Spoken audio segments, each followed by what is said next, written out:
record, and again, they are getting it done via pitching. You look at the overall ERA numbers in all of Major League Baseball. Reds 26th overall, the Indians in the top 10, but the starter ERA is where the Reds have been hanging tough in the mid-pack and actually better slightly than the Indians, in the bullpen ERA still has some work to be done there.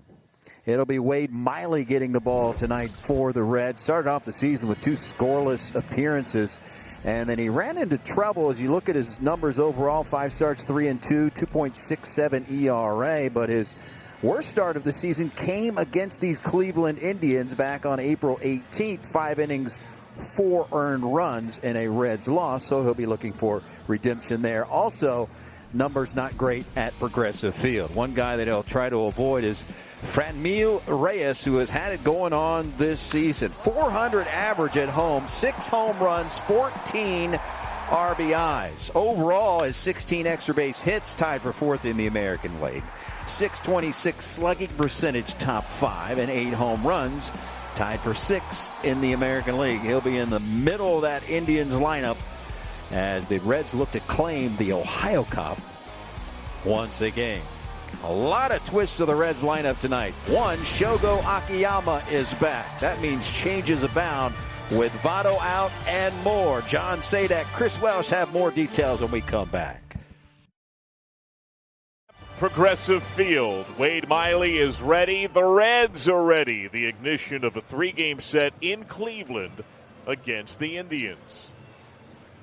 Here's the Reds lineup, brought to you by Rally House. Nick Senzel leads off. He's 5 for 10 in the leadoff spot, a couple of walks this year. Jesse Winker, Nick Castellanos. Mike Moustakas gets the start at first base. Started there 8 times a season ago. Eugenio Suarez at third. Tyler Naquin plays in Cleveland for the first time as a visiting man. Tucker Barnhart, Kyle Farmer, and the 2021 debut of Shogo Akiyama. Jesse Winker serves as the DH. He has been outstanding this year, Chris. It really doesn't matter, John, where they put him, whether it's in the leadoff spot or anywhere else. Today he's batting in the number 2 slot. He's hitting the fastball as well as anybody in baseball. You see the batting average is up there around 360 for Winker. His on-base percentage is Joey Votto-like right now, and he's slugging the ball all over the place, too. You know, watch for him and that power to left and left center field. When he starts going that way, boy, he's not a guy you want to pitch to. He's particularly great at Progressive Field. It's the best road park for Winker in his career. He hits .421 here. On a base at .542. He might be the only one I know who likes Cleveland that much. He would say Cleveland rocks. Here are the numbers for Zach Plesac, brought to you by Western and Southern. He's excited to not face the White Sox, who had mauled him in a couple of starts. Yeah, that's true. You know, Plesac's an interesting guy. He's 26 years old. He's a big guy, 6'3", 220. He throws pretty hard, but he doesn't get a lot of strikeout pitches. He's really living proof that you can get away in Major League Baseball nowadays by not striking out a ton of hitters, but getting a lot of soft contact. If he gets the ball on the ground, he has a good night. If he doesn't, they run him out of there pretty early. And the Reds have had success against Plesac. They saw him last year in Cincinnati. Castellanos and Votto took him deep. He took the loss, gave up 3 runs in 7 innings. And the year before, he was tagged with 3 homers and took the loss, gave up 4 scores. Senzel, Votto, and Suarez went deep. Cleveland's defense brought to you by your local Ford dealers. In the outfield, Eddie Rosario, Harold Ramirez, and Jordan Luplow.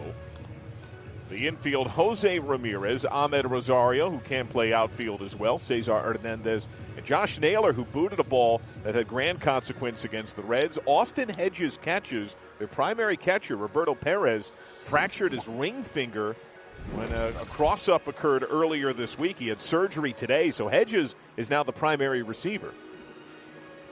Yeah, that's always tough when you build your success around pitching like the Indians have, and then you lose your number 1 catcher. But, you know, they were able to get some pretty good backs up. They signed Rivera, who's a 37-year-old, very experienced catcher, and, you know, never put anything by Terry Francona. He's one of the best managers in baseball, has been that way for a long time. His team has won 9 of 11 including 5 in a row. They have homered, Chris, in all of those 11 games. It's pretty amazing, really, that these guys are in first place. If you start matching up their lineup with other teams in the American Central or even the Reds, you say, well, these guys shouldn't. This is not a first-place lineup team, but they are getting it done right now, and they are looking down at everybody else in the division. And they're particularly good in the bullpen. They have a lot of hard throwers. Reds have already seen Emmanuel Clase and his 100-plus mile-per-hour cutter. Well, Nick Senzel stands in.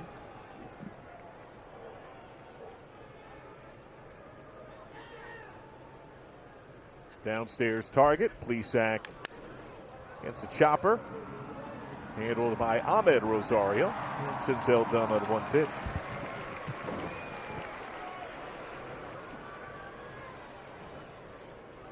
He gets that turn in the leadoff spot. Akiyama in the 9th position. So Winker drops down to 2.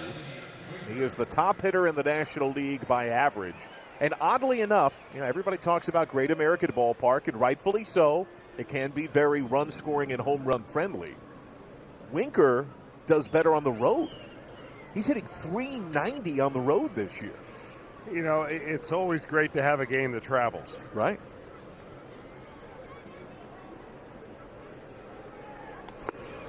Swing and a miss. Our AAA in the driver's seat breakdown on the bearded Jesse Winker. See the numbers on the bottom bar, hitting .418 this year against right-handed pitching, tied for the best in baseball with Mike Trout. That misses just a touch low. That average, the best by a Red through 29 games since Joey Votto in 2011. And you touched on it, Chris, how he handles the fastball. I mean, the numbers are great against the fastball. He's been very aggressive. And he actually sees 3 straight heaters here. Well, what they're trying to do really with Winker is elevate that heater. I mean, he hits the fastball, but nobody hits the fastball all over the strike zone. I mean, most guys, specialize in being a low ball hitter versus a high ball hitter. Everybody likes it thigh high, but, it's one of those things where Plesac has, a fastball, but it really doesn't have that really high spin that you get at the top of the zone of some of the high strikeout pitchers. So, he might just be setting up his breaking pitch to get Winker out either this at bat or later in the game. Lays off, appeal, no go. Plesac has 4 pitches actually. Nice 4-pitch mix: fastball, slider, curveball, and changeup. And that slider is by far his best pitch as far as batting average against, and his changeup is also, or a curveball, also a very good pitch. Maybe not so much fastball and changeup. Shift is on. That pitch away. For all of Winker's aggression, if he's not getting on with a hit in early contact, he does eventually work some really deep counts. That is a talent that will make you have a long major league career if you have good idea of the strike zone. Payoff. It's a piece. And I think you eventually develop a reputation around baseball for having a good eye. And umpires understand that. I think it's worked very much for Joey Votto as well. I mean, he seems to me, it's anecdotal, but he seems to me to get a lot of pitches that are marginal to go in his favor now that he's got a lot of years in the major leagues. And I think you earn that, and Winker's on his way to doing that as well. It is hoodie weather. He's a Buffalo man. Rocks that one foul, checks the bat.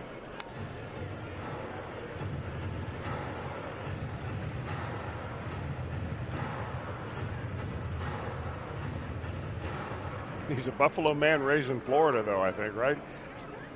You get accustomed to those palm trees and warm weather in a hurry as you watch the Weather Channel and see what's going on in Buffalo in February. But he still regularly makes his way to Bills games in the thick of the NFL season.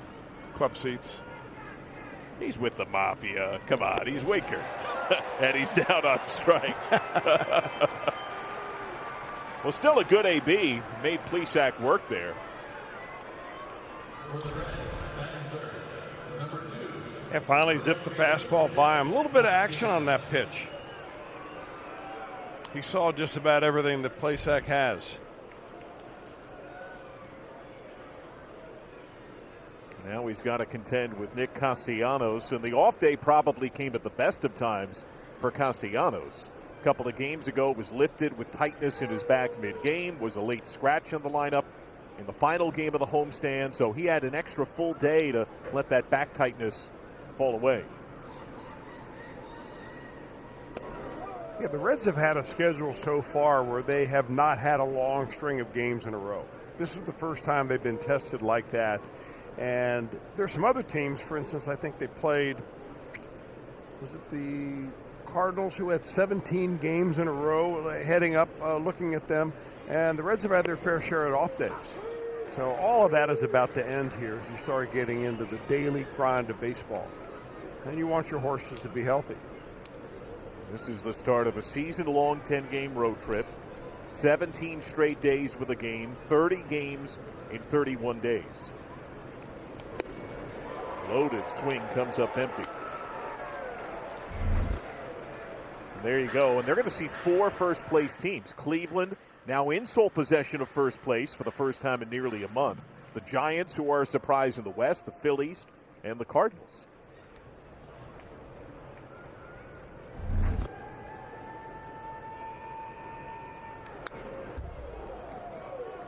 Trying to keep him honest there. Now, it did seem, Chris, that when Castellanos was pitched okay, and I say okay because his numbers are great. He's hitting tremendously. But teams have started to move off the plate down and away.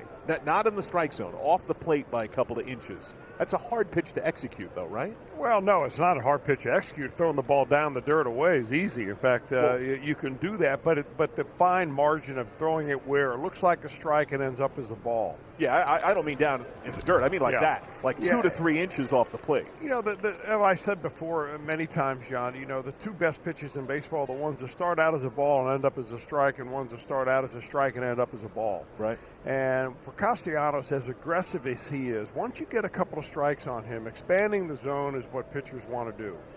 I mean, he just does not want to walk. So he wants to swing that bat, make contact, and he'll expand the zone a little bit. But you got to make it look close enough.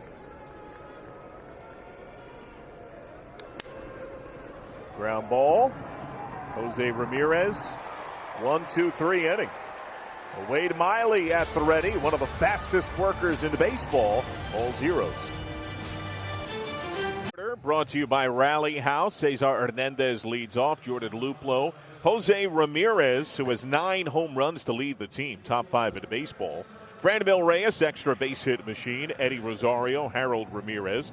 Josh Naylor, Ahmed Rosario, who has speed if he gets aboard. And Austin Hedges at a slight $1.18. They take on Wade Miley. Strike 1.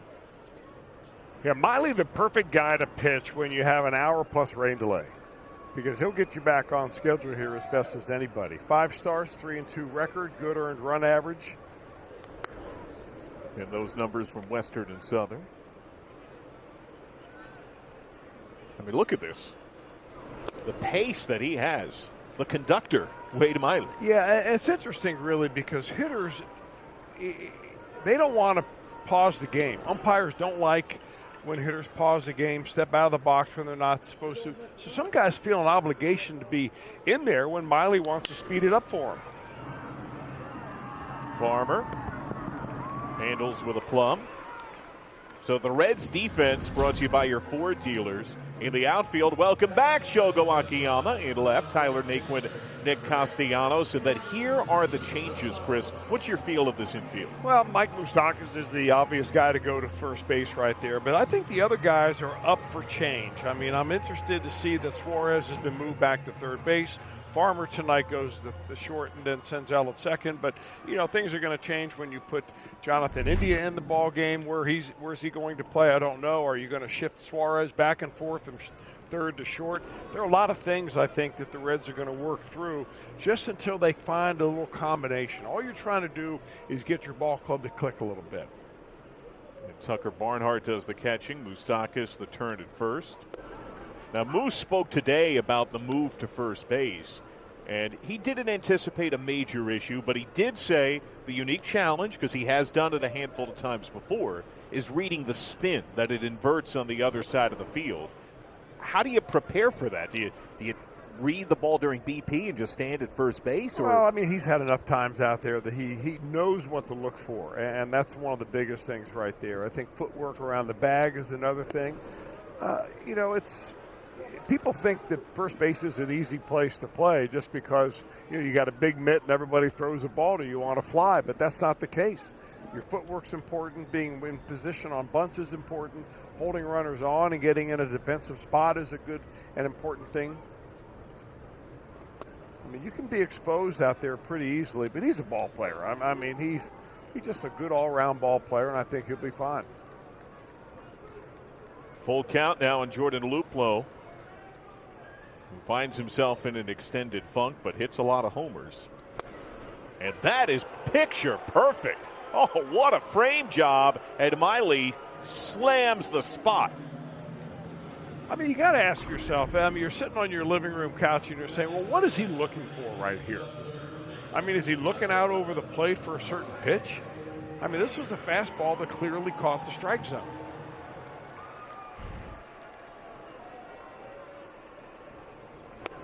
And right at Jose Ramirez, and he starts him with a curveball there. Well, this is a guy you do not want to have beat you, especially late in the ball game. If you've got a close ball game, always know where you are in the batting order, where he is in the on-deck circle.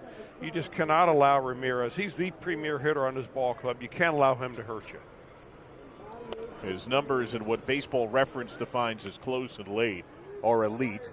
Of his 9 homers, 6 have either tied the game or given Cleveland the lead. Was that last 2 innings, 2 runs or less? Is that how they define that? And look at Ramirez stepping out briefly, asking for time. Miley is speeding him up. And Miley has spoken about he feels the need to show a third pitch, to not just be cutter changeup. The pitch he's wanted to use is the curve. And he hadn't used it a ton on the year. He said in his pregame bullpen, he throws one and he knows if he has it or not. And he threw it twice to Ramirez in this AB. Yeah, the old saying of being stay stubborn with your stuff. Meaning just because it doesn't work in the first inning doesn't mean you can't come back and throw it in the second and the third and the fourth until you finally get it down. Another payoff. That's a good pitch. That's a weak pop, reaching swing. This Miley guy knows what he's doing, huh? So far, so good. 1, 2, 3 in the opening frame. 3 down at a perfect first. Here's tonight's Geico Real Saving Stat. These are the most home runs per game by ballpark this year. Now, TD Ballpark is the Florida home of the Toronto Blue Jays for this year. It's an A-ball facility. Progressive Field, 3.4, trailing only Great American Ballpark. And the wrinkle, this ballpark was not home run friendly at all last year. In fact, 3rd fewest big flies per game. And 3 home runs for Mike Moustakas on the young year.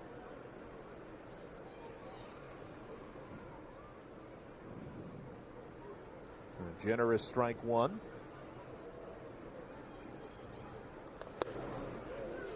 Touch tight. Plesac got the win against the White Sox on Sunday. 5 2/3 scoreless, 3 hits. Cleveland completed a 6-1 road trip to vault into the catbird seat in the division.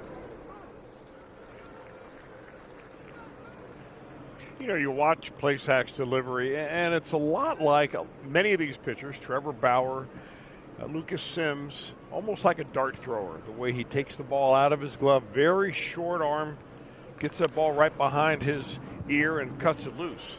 I mean, that is kind of the new style of pitching. If you show up in professional baseball nowadays with a long, arm swing and a big long arm arc like a lot of pitchers used to do, they're going to change you immediately. And they've got the data to show you why your stuff will make an improvement if you do that. 1-2.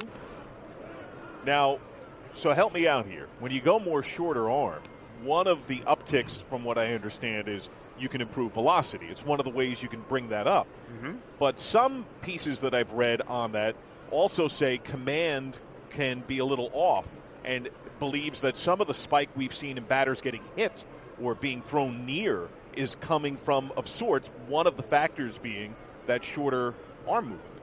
Is there any truth to that? Do you feel any weight to that? Lifted to shallow left, Eddie Rosario. We'll go back to the first part of your statement. The reason you go short arm is that you can increase your velocity, right? So right. A pitcher wants to increase his velocity. What's he doing out there? He's trying to throw as hard as he can every time. And if you do anything in sports at maximum effort, you're going to lose command. And, name me a sport where you can throw a bowling ball as fast as you possibly can and you're going to throw a 300 game. Doesn't happen. And I think it's the same way with pitching. Pitchers are always trying to find that balance between maximum effort and maximum command. And it's usually not 100%. Eugenio Suarez checks his swing. Appeal. He did not go. But I think the uptick in velocity, it's proven without a doubt that, if you throw harder, it's harder to hit. But you also have to find that balance where I can throw harder, but I can throw it on the edges of the strike zone. Because I don't think that there's a pitcher out there, maybe with the exception of Aroldis Chapman, who can throw the ball by hitters time after time after time. And I've seen Chapman give up home runs. Right. So eventually these hitters are going to catch up with it. Up and in. Now, the Reds do have a name waiting in the wings. Hunter Green was over 100 over 30 times in his first outing with Double-A. Nick Lodolo actually had better final numbers in terms of strikeouts and base runners allowed. Oh, and that takes off the mask. Home plate umpire Lance Barksdale.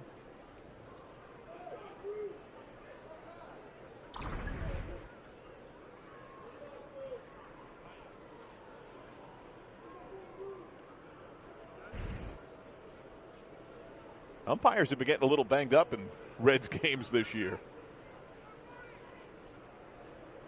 Heck, we saw Tyler Stevenson catch a ball with his chin, basically, the tail end of last homestand. Lifted on the infield. Plesac trying to take command. Ramirez says, no, sir.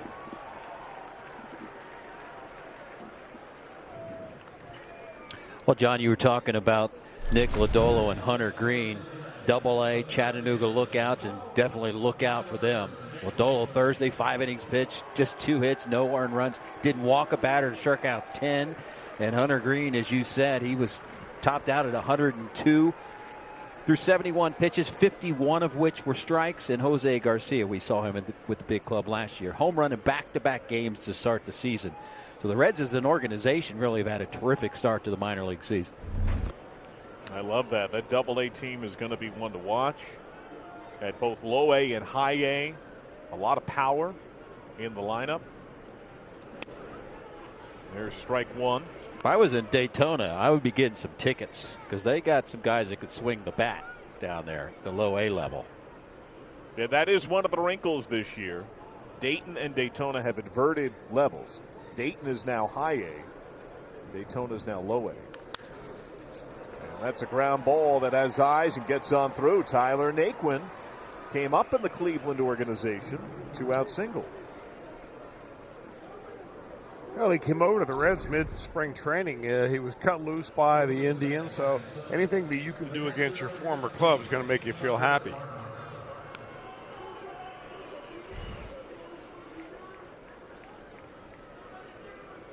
Delino DeShields offers some words for Naquin.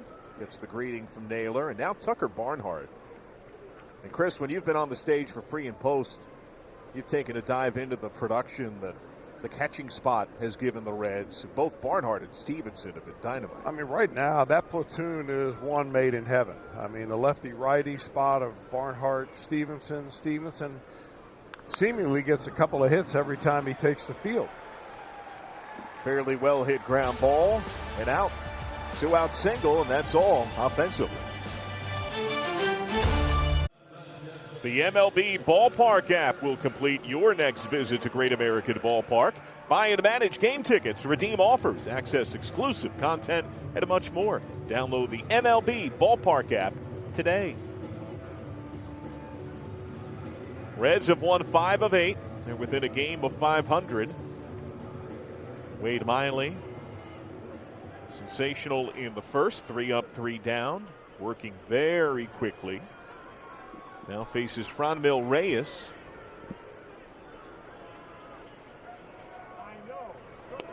That's a big man standing up there at the plate. Yeah, he can be imposing, but for a lot of pitchers, you look at Reyes and you say, yeah, you know what he can do home run-wise, the exit speed off his bat, how strong he is, but look at that big strike zone. I mean, that's a lot to cover. And like a lot of hitters, he wants the ball hanging somewhere, so you concentrate a little bit more on that. Took something off away. Reyes 6'5", 265.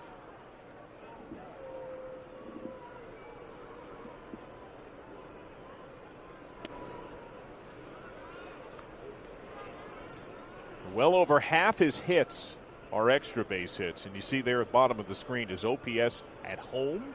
He crushes in this ballpark. Very late ask of time, just as Miley went into his wind.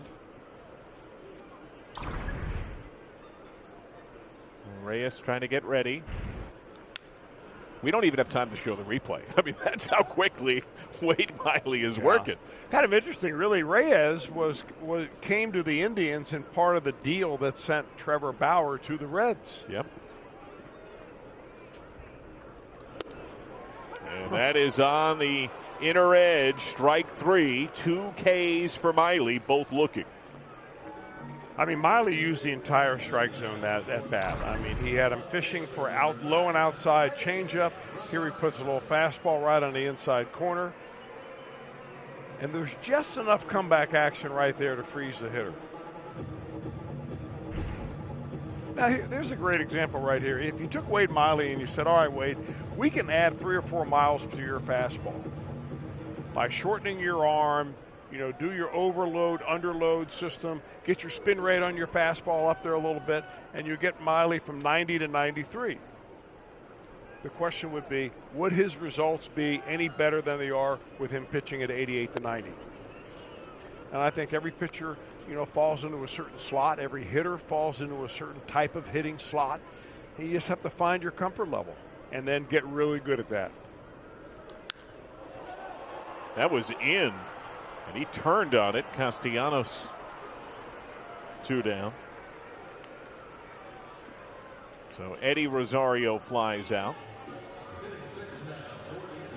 Miley was asked in his session with the media before this start what his goals were and how he could achieve them. And he said he wanted to give more innings. How do you do that? He said, I need to be more efficient. I need to throw fewer pitches per inning.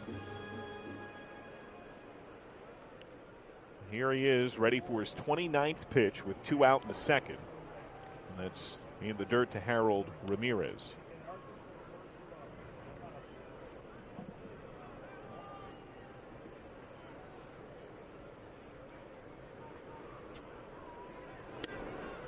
You might say that Miley is fast between pitches, but slow with pitches.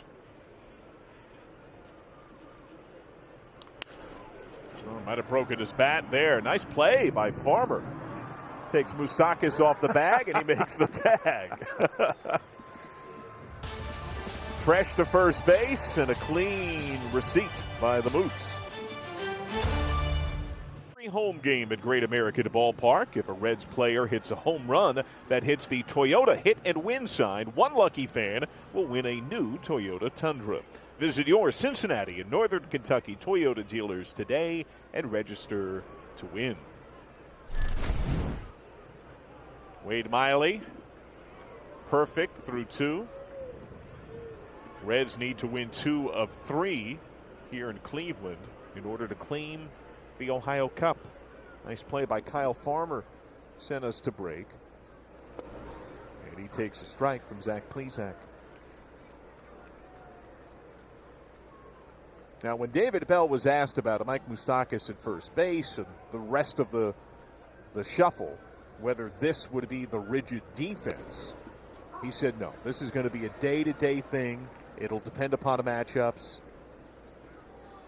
And now you've got both Tyler Naquin and Shogo Akiyama batting left side. Plus, this is the outlier in an American League Park with the DH.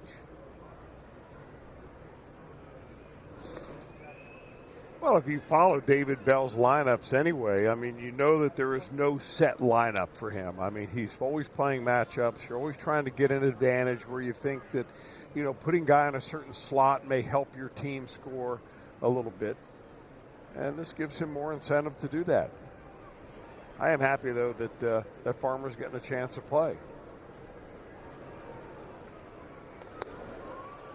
Just misses. Plesac thought he had him. Plesac has been dotting the I's here in the early going, especially the 3 pitches that he has thrown here to Farmer. I mean, right on the edge. Well, control is his forte. That's his number one best pitch, his command. And that one scoots up the middle, bounds into center, and Farmer's aboard. So both of the Reds' knocks have found holes in the Cleveland defense. Well, Plesac likes to get ground balls. I mean, he gets about 50% of them this year, and it's been good for him. But, you can't be everywhere.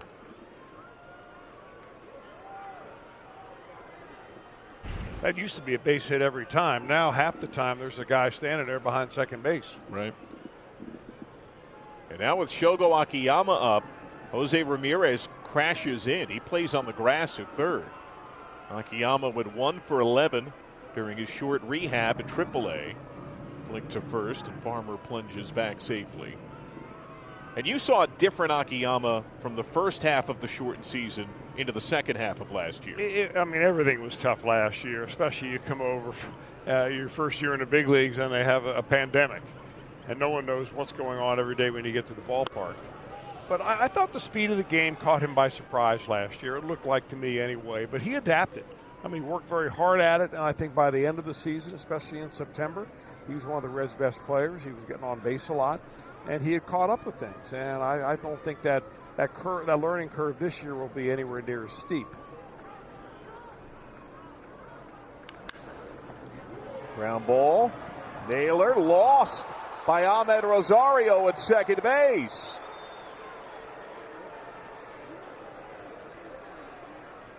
Well, they're probably happy wearing masks right now after seeing their Indians make that kind of play. It looked like a possible double play the hard way, 3-6-3, and Naylor throws it right there. Maybe he was shielded by the runner. I don't know, but Rosario should have had that ball. He was already thinking about throwing it to second base before he had it in his glove. Well, that's just the kind of play that, you shouldn't see that at the big league level. That's what Terry Francona is saying right now. Rosario had a lot of troubles defensively in his early go with the Mets. And they had considered putting him in the outfield, not only because of those woes, but they had 2 very talented shortstops coming up. 2 aboard here. Nick Senzel, strike 1.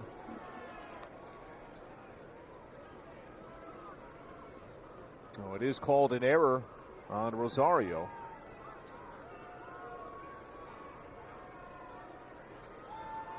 Senzel on 1 pitch grounded out to short his first time up.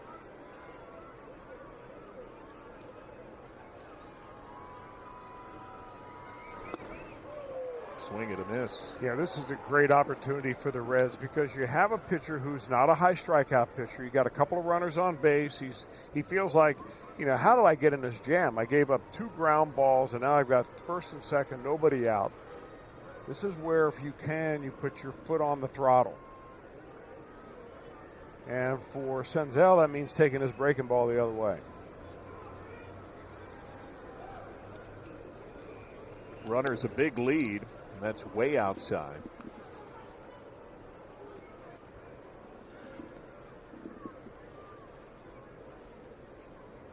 That is, by the way, the first error of the year for Ahmed Rosario. Farmer had a wide berth. They play Ahmed Rosario deep in the hold at short. They're shading Senzel slightly to pull.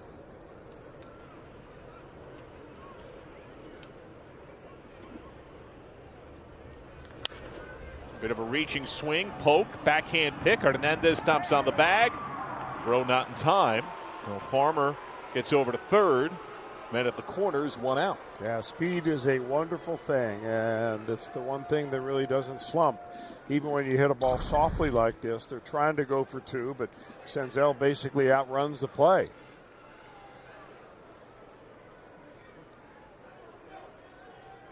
Stepping to the plate now for Cincinnati, designated hitter Jesse Winker.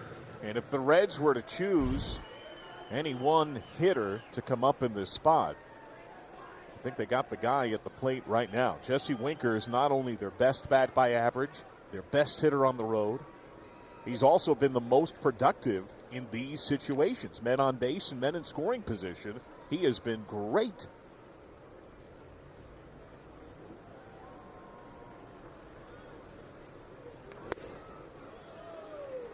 Off-speed strike. Winker saw a couple of fastballs early, actually 3 in a row, to begin his AB. Eventually worked it full and struck out on that fastball that had that run away.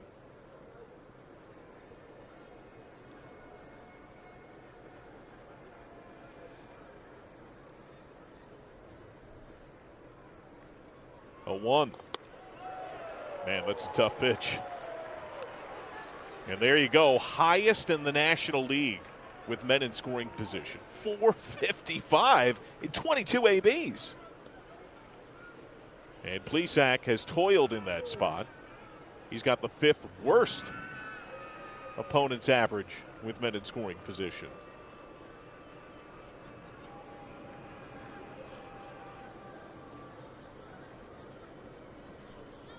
Oh, 2.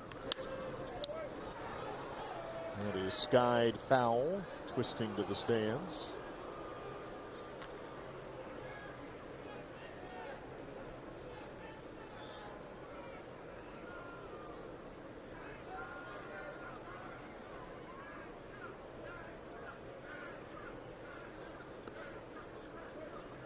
Winker won it for the Reds. Extra innings, 1-0 a couple of days ago. He has thrived pressure spots.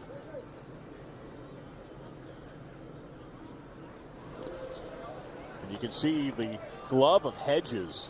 He was tapping it against the dirt there, just saying, bury that thing. Down, down, down, down. Yeah, I really like that. I don't know if every pitcher does or not, but, I mean, he's on the same page right now as Zach Plesac, and he's trying to convince him, will him, to throw the ball where he wants to. If you're going to miss in the dirt right here, I'll block it. Don't miss out over the center of the plate, not to this guy. They're going to keep and try to continue expand the zone on Winker, and he's a guy that's tough to do on.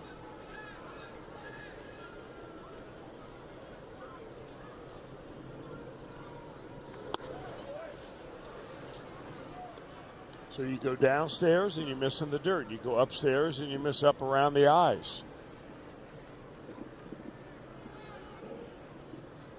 Nick Castellanos, the on-deck man. While Cleveland thinks double play, Senzel's one of the faster Reds at first. They do roll the middle infielders. They're trying to shade Winker to pull. Plesac's got one of the best pickoff moves of any right-hander in baseball. I think he's got the most pickoffs over the last few years since he's been in the league now for, this is his 3rd season of any right-hander. So if you're thinking about the running game, that is a major component. How good that pitcher is, and Plesac is one of the best. Down and away target. 2-2. And it's another full count for Winker. How about that? He goes 0-2. Gets a breaking ball in the dirt, misses low. Gets a fastball just above the strike zone high. Gets a changeup down and away. So Plesac's throwing the kitchen sink at him right here. And now he's finally evened up the count, has Jesse Winker. He did get him to swing through that upper reaches of the zone fastball.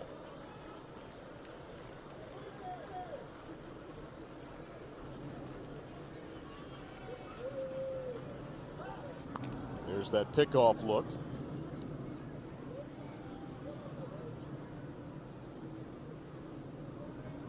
David DeBell's team went from the highest of offensive highs to nearly the lowest of lows. 13-12 win on Sunday, and then shut out by the White Sox. The only win in the two-game series came 1-0 in extras. Things tend to level out. Runner goes. Payoff is fouled. Senzel got a great break. It was nearly at the bag as that ball dribbled out of the circle.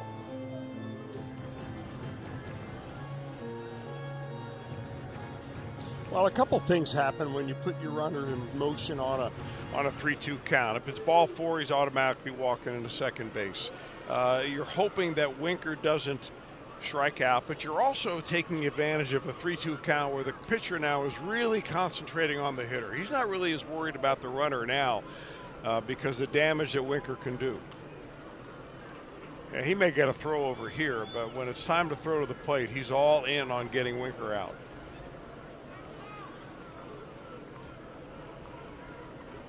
Three-two. He goes again. Hard ground ball. Flip to second. Disrupted. And still the relay is there in time. That was a solid slide by Senzel and Ahmed Rosario, who made an error in the inning. Able to keep his feet. And his throw beats Winker for the giddy-up. Cincinnati Reds baseball on Bally Sports Ohio is brought to you by your local Toyota dealer. Visit buyatoyota.com. Toyota, let's go places. Reds had a strong scoring chance, thwarted. Ground ball double play. Now Wade Miley waits for no man. That is strike one on Josh Naylor. And no sponsor. That's right. Maybe we could find like a watch company or something that could sponsor how quickly Wade Miley works. It would have to be a stopwatch. And watch Naylor trying to do all he can to slow the tempo a little bit. And Naylor has been a doubles machine. Has not hit lefties all that well, though. Has pretty wide splits among the bigger ones into baseball. 300 against righties. Just a $194 left on left.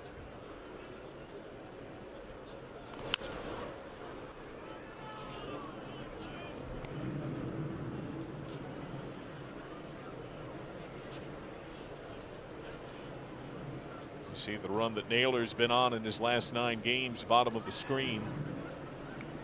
As Cleveland has won 9 of 11, 5 straight, just swept the Royals to leapfrog into first place.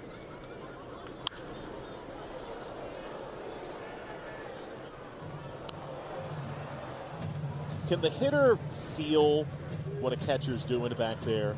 When Barnhart, we saw it on the caught stealing the tail end of the White Sox game, elevates from his crouch with that tall target? That's probably a better question to ask Barry when you have him in the booth. I would think that they get a feeling that something is going on, but you're not sure if it was a decoy, or whether they're patting the glove in one part of the zone and then they move to another part. I've always thought, though, it's a little distracting for a catcher to move too late. Mm-hmm. It's also distracting for the umpire, by the way. I've had that conversation with many of them, that they would rather things be nice and calm back behind home plate. Last year with no fans in the stands, it was so quiet in the stadium sometimes the hitters would know where the catcher's initially set up, but then it would hear the catcher move. It doesn't happen this year with fans in the stands, but there was one of those things last year where hitters could actually hear the catcher move. I can only imagine some of the nuance that came with not only the strategic impact, but the hilarity that we were probably not privy to. The dugouts could hear so much chatter, and if there are any impacts, that you bring up an interesting point. Should probably bring up with David and maybe some of the players. Did anything transpire as a result of becoming the norm in those, fanless incredibly quiet church mouse kind of ballparks that spilled into this year? Did they find any more efficient ways of communicating things in some way? I know there was a lot of talk about hearing conversations from the opposing dugout that you wouldn't normally hear. Would that have anything to do with like banging on trash cans?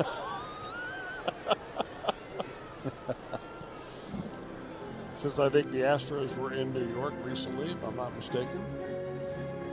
Yeah, there was definitely chatter in that series.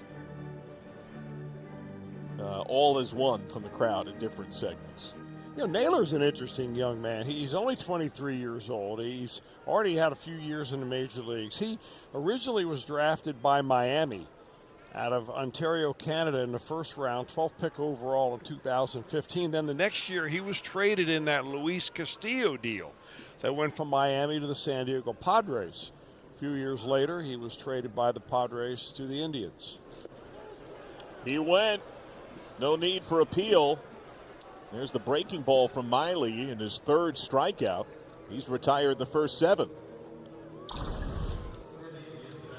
This looks like the curveball you mentioned early, John, that Miley's wanted to add that extra pitch to his pitch repertoire just to, because it gives you a different speed, it gives you different curvature of the ball, different shape. And he's staying stubborn with it. He's thrown a few of those tonight, and that was a good one, got a strikeout. There it is again, Ahmed Rosario. Yeah, you mentioned that trade, by the way. And you might be wondering, well, wait a minute. Castillo was traded from the Marlins to the Padres, but didn't he come from the Marlins to the Reds? Yes. Colin Ray was also in that trade and got hurt in his first start. So Castillo was returned. Right. He was damaged goods, and so they undid that part of the trade. And the Marlins are so anxious to trade Castillo that they ended up trading him to the Reds for Dan Straley. Swing and a miss. A change in the dirt, and Miley is cooking with gas. 4 strikeouts. You may want to reword that a little bit. I don't know. Maybe cooking with changeups, maybe? But, I mean, look at that. 73, 81, and 80 on the outer part of the plate. I mean, hitters see what they see. They don't hit the radar gun. And I think that's still a very underappreciated part of hitting and pitching. How else do you explain a guy like Miley getting a major league hitter out barely over 80 miles an hour? I mean, that's junior high school speed. You don't need full flame to cook all meals. There's strike 1 to Austin Hedges, who's got a lot of pressure on him with Roberto Perez on the injured list. Surgery today, had 3 pins inserted into that ring finger that he broke when he was crossed up for the second time this year. He had injured that ring finger right before the first series with the Reds. Didn't go on the IL, but had been banged up during the course of that week. Yeah, he and Rene Rivera. We've been saying that name for a long time. Veteran catcher will share the duties.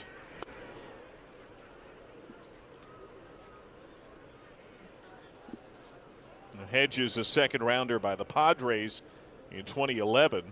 They got him in the Mike Clevenger trade. He had good caught stealing numbers a year ago and limited action with the Padres. San Diego had so many highly touted prospects, and they were willing and able to deal a selected number of them to augment their team. And boy, has that paid off.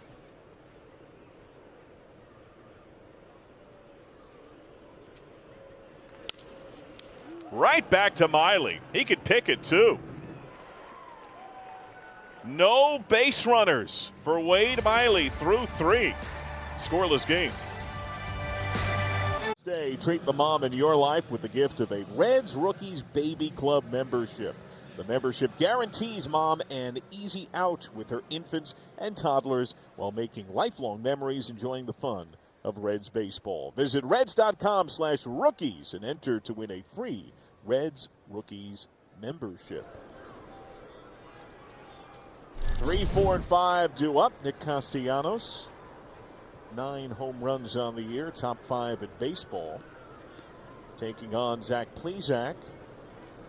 Part of Plesac's problem when he's been challenged both on his career and a couple of outings against the Reds, and on this young year, home runs. Swing and a miss. Well, you know, Plesac is the kind of pitcher that he's got exceptional command, doesn't walk a lot of batters. So if you give up a home run and it's a solo shot, most of the time it doesn't hurt you. What hurts you is you walk 2 batters and then give up the long ball. And that one is poked. Deep left center, hits the base of the wall. Castellanos claims 2, a stand-up double for the Reds right fielder. Well, you know all is right with the world when he starts hitting doubles.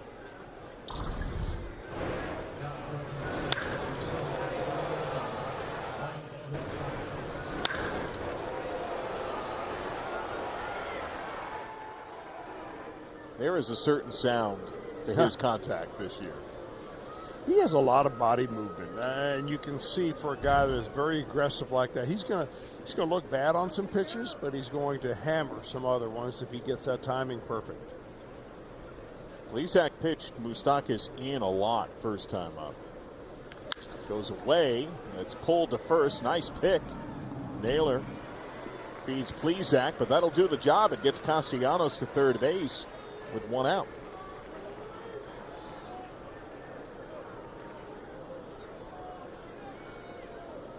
Down to the plate for the Reds, number 7, Eugenio Suarez. So here's a chance with the infield coming halfway in for Eugenio Suarez. He popped to third first time up.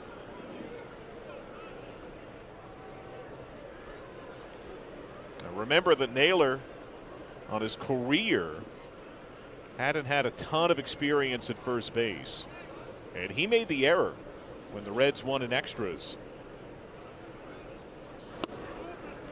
There's ball 1 to Suarez. Yeah, that was a play that looked like Billy Buckner down there. And you really, you know, it helped the Reds, but you feel bad for any player that makes that kind of play that eventually basically loses the ball game for your team.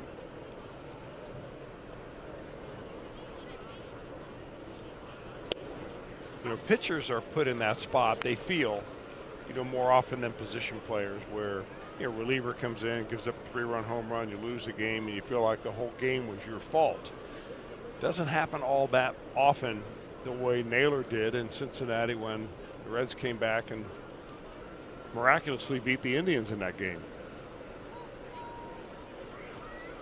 And that was with their phenomenal endgame option, Emmanuel Clase, who throws 100. Now, Terry Francona has shied away from a pure closer designation. He's going to use his best arms in the biggest spots, which may be in the 9th, maybe in the 7th. All right, he's got 2 really good ones down there. 2-1. Check swing. Appeal. He went. Those are good buddy Ted Barrett.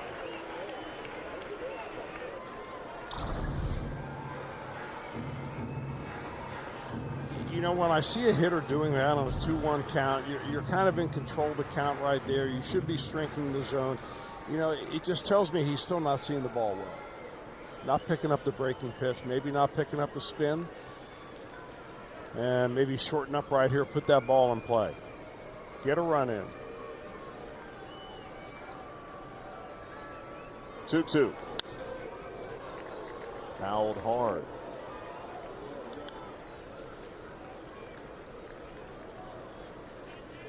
Now Suarez is back at third base in this game.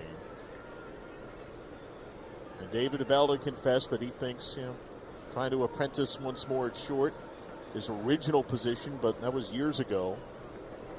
Probably did have some effect on his plate appearances. Wonder if a calming effect could come playing at third base today. Castellanos off third. Infield halfway in. Way high. Yeah, you know, Plesac didn't want to throw that pitch. You may have noticed that Austin Hedges back there put fastball up, and Plesac shook him off.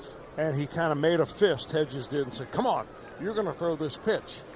And Normally when a veteran catcher does that, you go ahead and follow him. But he didn't really feel like he believed in that pitch. That's why he missed so high.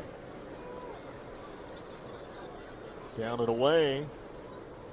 3-2.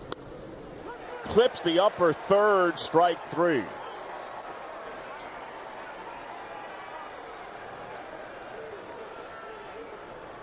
Now, this is one of those pitches that starts off looking like a ball and ends up being a strike at the very end. It's a pitcher's pitch. Here's the one down and in, and that was probably the best hit the best pitch in the AB to put the wood on right there. And Suarez couldn't pull the trigger. And finally, that high slider that gets just the top of the zone right there. Boy, Hedges is quiet behind the plate. I mean, he really gives the umpire a good look. And now Tyler Naquin. Drafted by Cleveland in 2012. Had been with Cleveland through until this last spring training. Strike 1. Our Home Depot getting more done breakdown. Tyler Naquin showing here at his former home. 169 games at 285 in this ballpark. 15 home runs, 26 doubles, and 60 knocked in.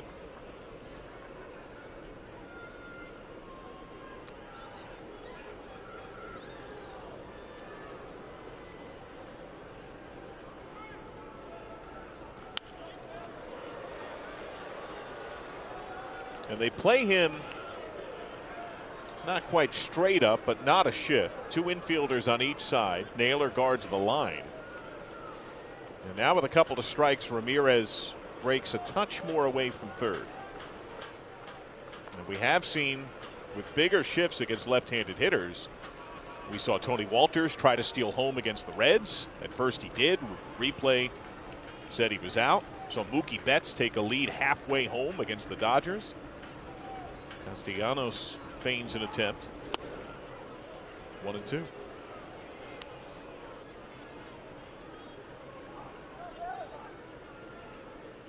And of course, matchups matter a lot. Who's the hitter? Who's the pitcher? Who's the runner? But as more teams employ more dramatic shifts with a man at third base, I got to think we're going to see more runners take the gamble, right? I would think that there are more people in the front office analyzing where a team could give up an advantage. Maybe some teams more than others. Advantage Plesac on the high heat. Back-to-back Ks. It began with a double. Castellanos stranded. Some of the world's best golfers compete at the Memorial Tournament presented by Nationwide. On the course or tuned in, you've got a spot at the rope line. Visit thememorialtournament.com. In Memorial, the first pitch for Wade Miley. Gonna have to shorten those promo reads with Miley on the mound. Have to go full Micro Machines, man. Yep. It's not the real thing. Cesar Hernandez has grounded out to short. Works a lot of walks. Top 10 of the American League at walks, trying to table set for a Cleveland club that doesn't hit the ball very well. Third worst team average in baseball. Weak ground ball. Picket moose.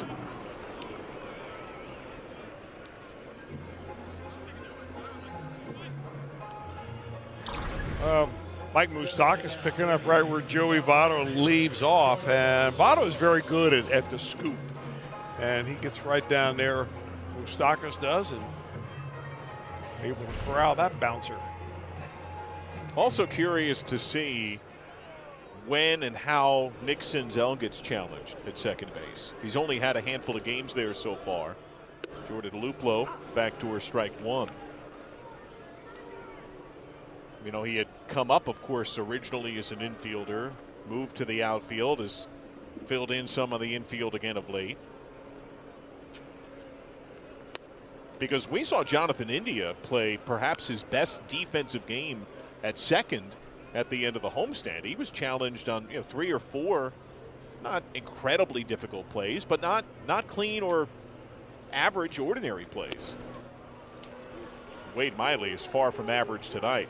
Swing and a miss. It's 5 strikeouts for Wade Miley, who is not allowed a base runner. Now, once you establish yourself as being able to throw strikes, hitters are going to start chasing pitches on you, and you're going to be able to pitch to the scouting report,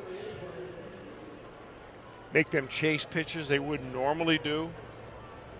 And I also think the pace of his pitching also gets the hitters out of sorts a little bit.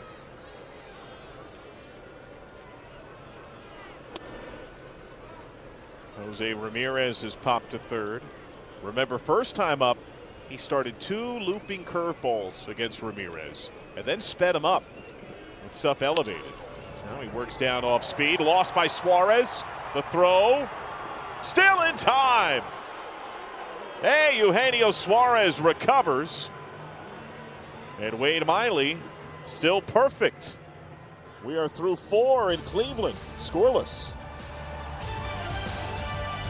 Are back again this season and on sale now. Up first to bat is the Zoo Ticket Package featuring a Theo the Giraffe bobblehead presented by the Ohio Lottery. Plus, a portion of the proceeds will be donated back to the Cincinnati Zoo. Guarantee this collectible bobble today at reds.com/themes. The Ohio Cup on the line as the Reds collide with Cleveland. Tucker Barnhart takes strike 1. He grounded out on 1 pitch first time up. Now the Reds have to take 2 out of 3 from Cleveland because if you tie, the previous winner retains the cup. And Cleveland had won the cup not only last year, Reds haven't won it in 7 years. So if they were to fall in 2 of 3, they would split the season series at 3-3. And Cleveland would retain the trophy. Here's the shift used against Barnhart, who's on pace for a career year.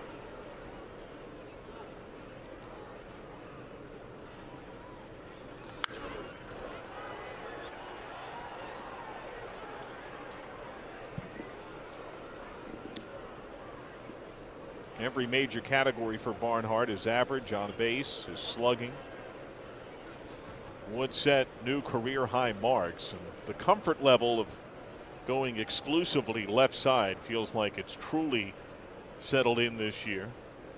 He did a lot of work on his swing in the offseason back home in greater Indianapolis. That's a great pitch by Plesac.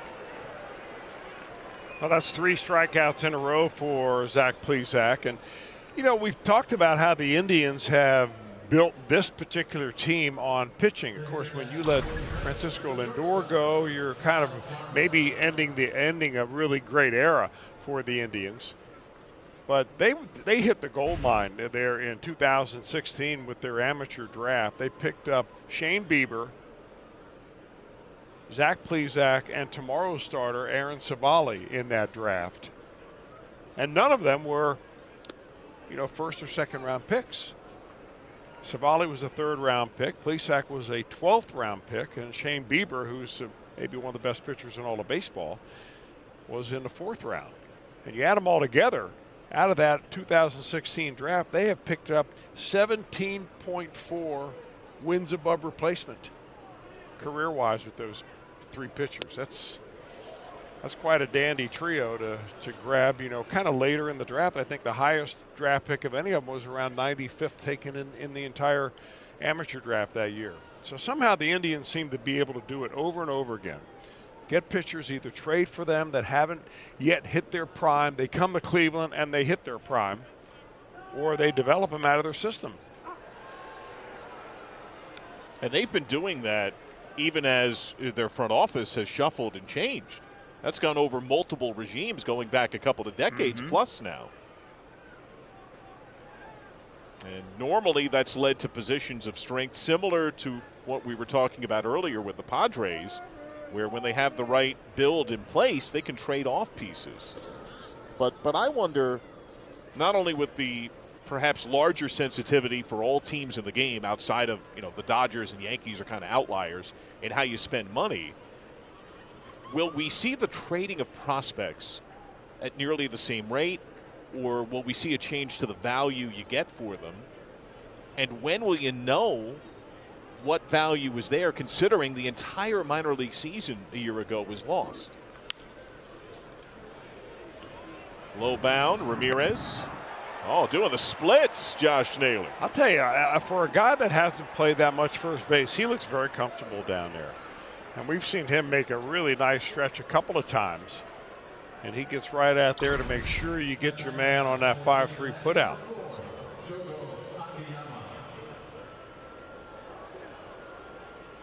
Now, Naylor as an amateur had time at first.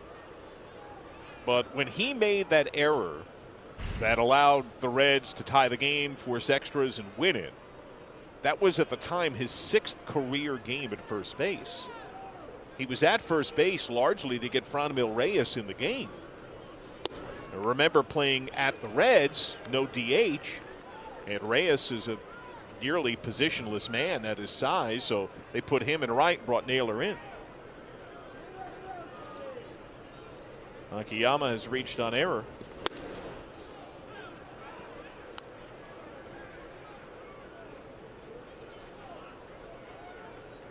Kind of a reverse defensive shift for the Indians. They play him to pull on the ground and to slice the ball opposite field in the outfield. Oh, that's a good old Lord Charles right there. It seems like that is sharpened second time through. I mean, he threw a great one to Barnhart. As you pointed out, the strikeouts have ramped up.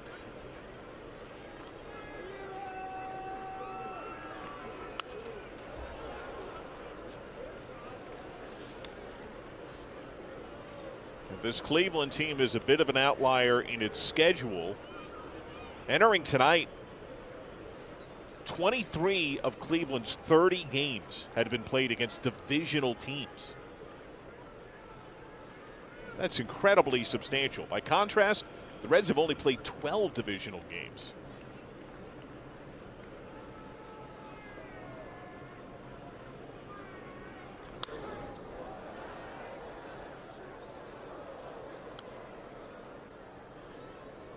Akiyama making them work.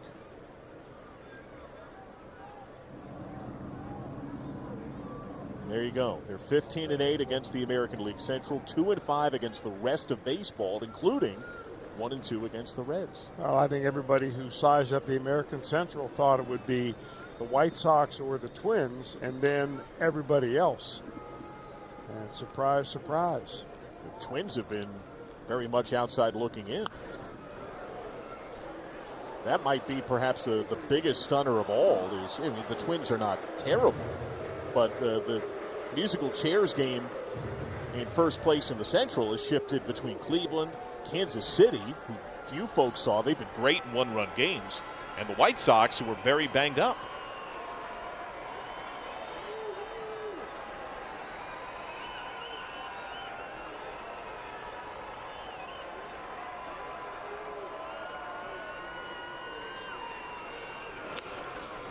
That's a good AB by Akiyama. Got hurt March 13th.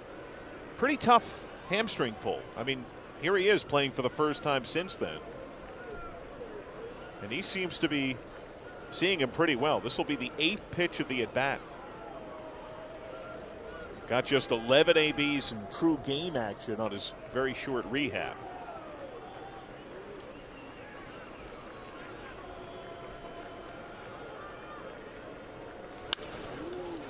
Grounded, Ramirez, one-footed throw. 1, 2, 3, go the Reds for the first time since the first inning. Well, you got to mix it up a little bit when you're going to face a team often, and Wade Miley's done that exactly. You see what he's done the first time against the Indians. Cutters and change-ups in the first start, 80 of them. Tonight only 39, and fastballs and curveballs. They were very scarce in that first game, and he's kind of loading up on the heater a little bit more tonight. Facing Franmil Reyes. It's been 12 up, 12 down for Miley. Farmer to his feet, slower runner. Makes the play. 13 up, 13 down. And only one Cleveland hitter has left the infield against Miley. I mean, he's been all over the edges of the strike zone. You see guys like that getting out of the way of a pitch and then chasing pitches off the plate. I mean, the key to pitching is basically helping the hitter get himself out. And Miley's doing a great job at that tonight.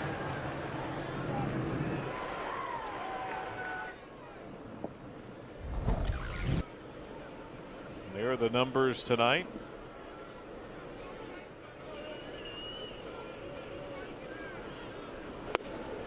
There's strike one to Eddie Rosario. I like that sound. There's strike one. This Rosario's the only Cleveland hitter to leave the infield. He flied to right first time. Now, it hasn't been the cleanest. There have been a couple of smothers and bobbles. You saw Farmer get that nice stop. Suarez nearly lost a ball that he was able to settle, set his feet, complete the throw. Miley has been very special. And outs are outs, and you know that's the way you look at them.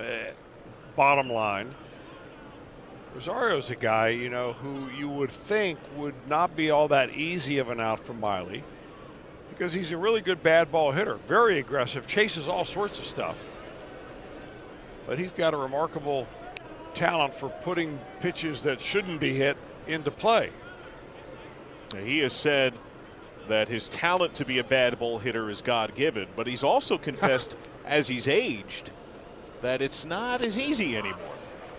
He's trying to hone in on better pitches to hit. That's a great pitcher's pitch.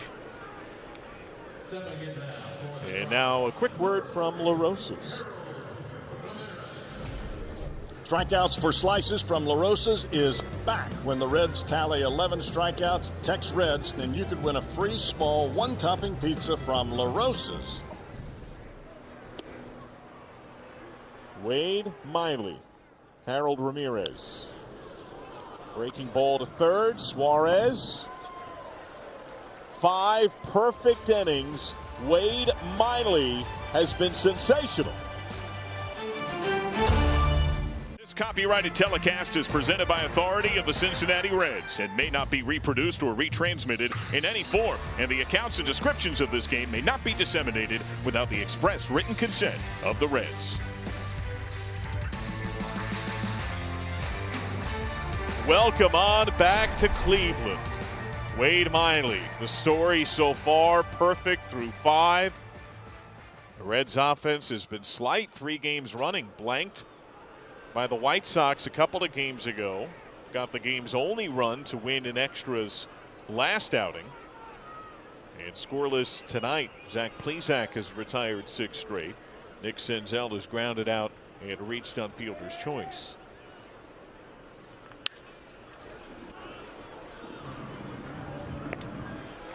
One down. And now a message from Home Depot.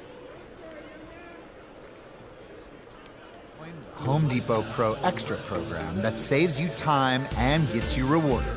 Keeping score has never been easier. So here's Jesse Winker, who's 0 for 2, but Chris, 2 great ABs. Well, one turned out to be a strikeout and the other was a double play. And so on the surface, you would say, well, what do you mean good ABs? I mean, the guy's made 3 outs and 2 at-bats. But you're right. I mean, he's worked the pitcher. He's seen everything that Plesac has had. That's why it's tough to be a 300 hitter in baseball. And that ground ball double play, by the way, the first hit into by Winker all year.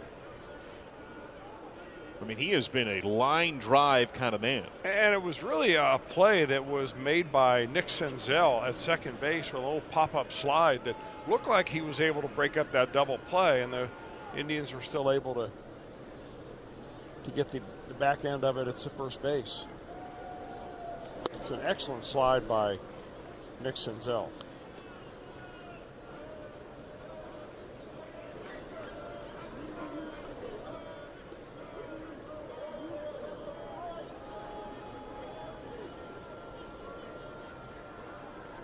One.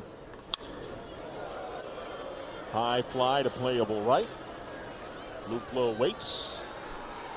It's 8 in a row retired by Zach Plesac.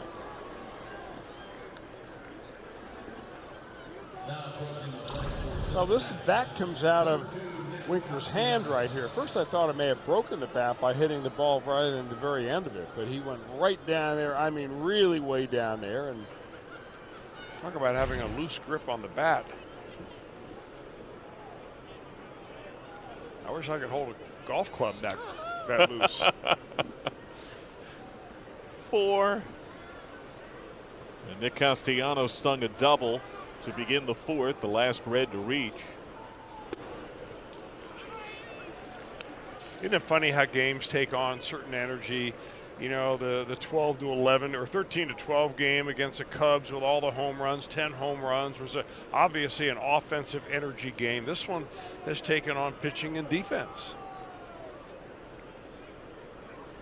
And it seems like one pitcher starts getting into it, like Miley, and next thing you know, Plesac pitches out of a little bit of a jam.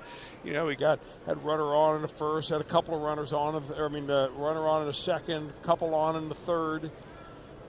And next thing you know, both pitchers are settling down, and they're just kind of weaving their magic on these hitters right now. Now, Plesac at 85 pitches. Castellanos double, the only extra base hit, a couple of singles up the middle otherwise. And that one is sent to medium center. Ramirez makes the grab. 9 straight Reds retired, but no Cleveland man has reached against Wade Miley. From the T-Mobile coverage cam. Temperatures in the 40s. Started the game late, a rain delay. But Wade Miley has been picture perfect. One down. Josh Naylor grounds out. Nobody has reached against Miley, who was the first Reds pitcher perfect through 5 since Homer Bailey, July the 2nd, 2013, against the Giants. Bailey would throw a no-hitter that game, the only base runner, a leadoff walk to Gregor Blanco in the 7th. Ahmed Rosario, strike 1. Yeah, a lot of first pitch strikes on that curveball, and I think that's one reason why Wade Miley wants to really work that into his pitching arsenal. Backhand lost. Senzel from his knees. Bounces away from Moustakas. That's going to give him second as it got down into the camera well or the dugout area. The ball hit right back up the middle. The Reds weren't playing him exactly up the middle. I think Senzel had to move a few paces to his right. And backhands it, stops it, throws it in time, and just a little bit wild. Question is, in a perfect game, I mean, how does the scorer take a look at this play? And should he be swayed one way or another by the circumstances of the ball game that Wade Miley is not giving up a hit nor a base runner? He's not supposed to be. But he is human. Indeed. We think. That hasn't gone robot yet, right? That's coming too. And it sounds like it will be an error on Senzel for the throw. Yeah, and the thinking there is that he made the play, had he been able to throw the ball, catchable, then they would have beaten the runner. One of the wrinkles about that Homer Bailey no-no in that game, in that 7th inning, Blanco spoiled the perfecto by walking to begin the 7th. There was a ground ball later in the inning to Votto at first. He was off the bag. Nobody was there. Grounded back to Miley. Looks back. Rosario, nice job. 2 down. And Votto, recognizing the no-no, went to third base, a fielder's choice to retire Blanco and keep the no-hitter going. That wound up ending the inning. He had no chance to get the batter runner. Now Cesar Hernandez, who was grounded out twice.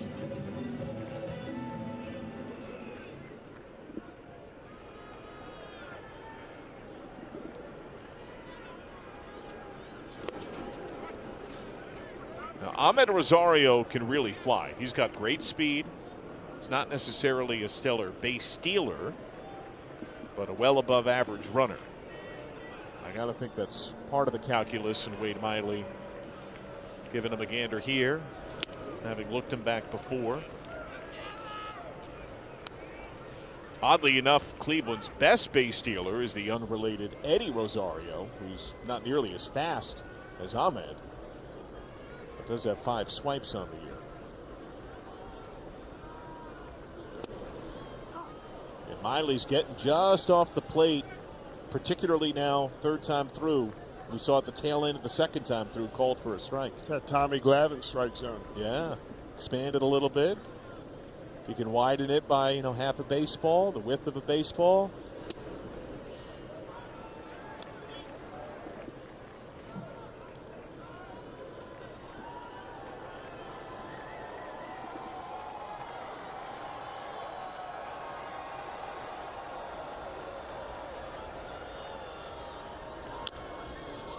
Bounced. Foul. Count runs full on Hernandez. Good try by Barnhart right there to sell that ball into being a fair ball. And remember, in baseball, it's not where the fielder is. I mean, the fielder could have his feet in fair territory like Barnhart does right there.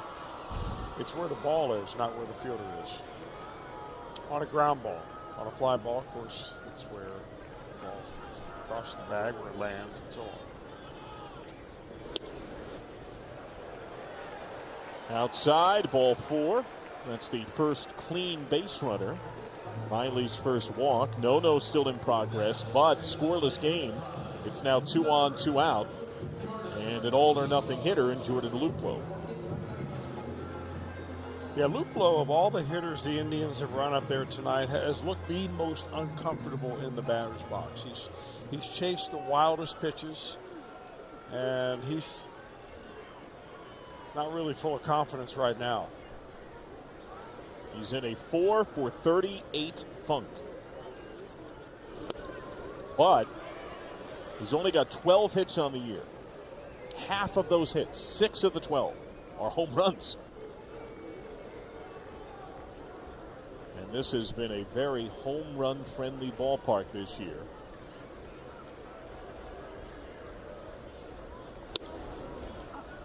We showed the graphic earlier. It's truly second most home run friendly in the majors this year to the Reds' Great American Ballpark. Now in between is the Blue Jays' temporary sanctuary in Florida, but that's an A-ball stadium that they're playing in for now. Windy, always blowing out there in Dunedin. A nice pitch from Miley and an off-balance swing from Luplow. 2 on, 2 out. The perfecto gone, the no-hitter on.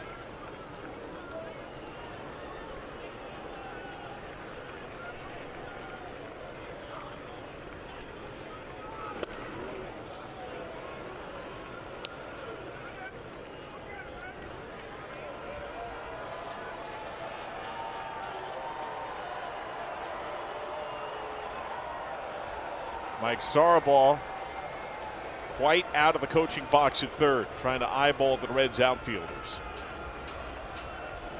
2-2. There is the aforementioned Mr. Sarabal, who mentored many of Cleveland's younger players, multiple stints across all levels in the minors.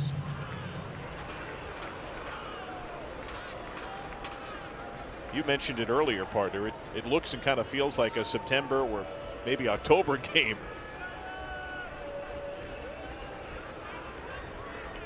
Two. Right at Shogo Akiyama.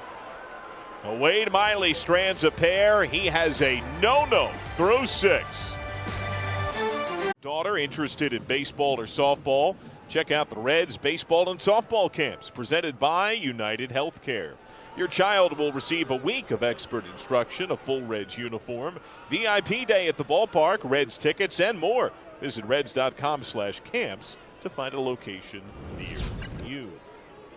Wade Miley, no hitter through 6. Pitch count stands at 84. Zach Plesac at 86. Ball 1 to Mike Moustakas, who's 0 for 2. Feel like Moose is due. He's now 3 for his last 28 since coming off the injured list. Fills in at first base tonight. Fastball away. First fastball in the zone he's had all night long. Yeah, that first time up, it was in. The second AB was one pitch. Yeah, changeup.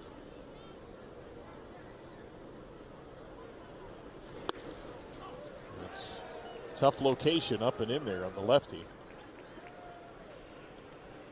Now, Moustakas has shown a willingness to go where pitches are thrown, and they do shift him here significantly.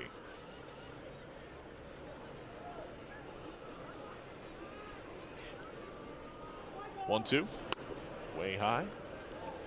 That's happened to Plesac a few times tonight. You could see his frustration there as that ball sailed. Yeah, I think, however, if you're a pitcher and you have a choice of where you're going to miss, you'd rather miss up and out over the out of the zone in a 0-0 game than right down the middle. Sometimes where you miss is more important than where you pitch it.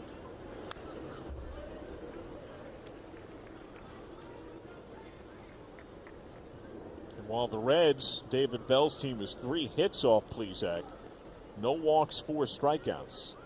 That was certainly part of his formula last season. He had far better numbers than he has this year. This year it's been a more jagged showing for Plesac entering tonight. 2-2. Cracked foul. And last year it was 57 strikeouts against 6 walks in 55 1/3 innings. That is sensational. Yet a lot of people will look at Zach Plesac and say, well, he doesn't strike out enough hitters for me. I mean, almost the gold standard nowadays is, do you strike out 1 per inning? And sometimes walks are forgotten about because if you've got good enough stuff, you can walk them and then strike out the side. Oh, sharp. What do you do with that? You know what you do is look at it and drag your bat on back and say, glad he's not pitching tomorrow. I mean, fastball, fastball, fastball, hook.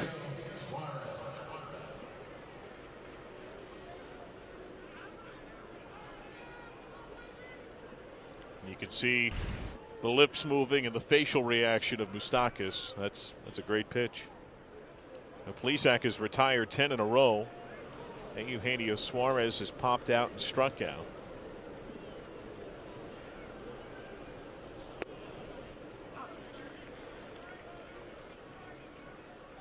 And when Plesac saw the Reds last year, he was burned by the 2 homers, Castellanos and Votto. He also was outdueled by Sonny Gray, who was very good that day. Just 1 earning in 6 innings. Hard ground ball, foul. Ramirez gave a gander at third. And now a brief word from Rally House.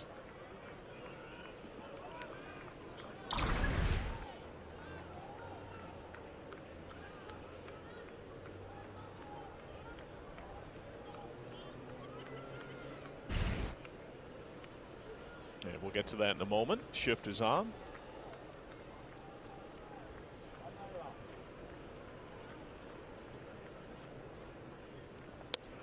Way outside. You can see and feel that frustration there for Plesac. Spinning. He's been so good tonight, his rare misses. Yeah, but as you get deeper into one of these games, John, you know, it becomes a little bit more intense every inning. You know you're in a 0-0 game. You know the other guy is throwing up zeros.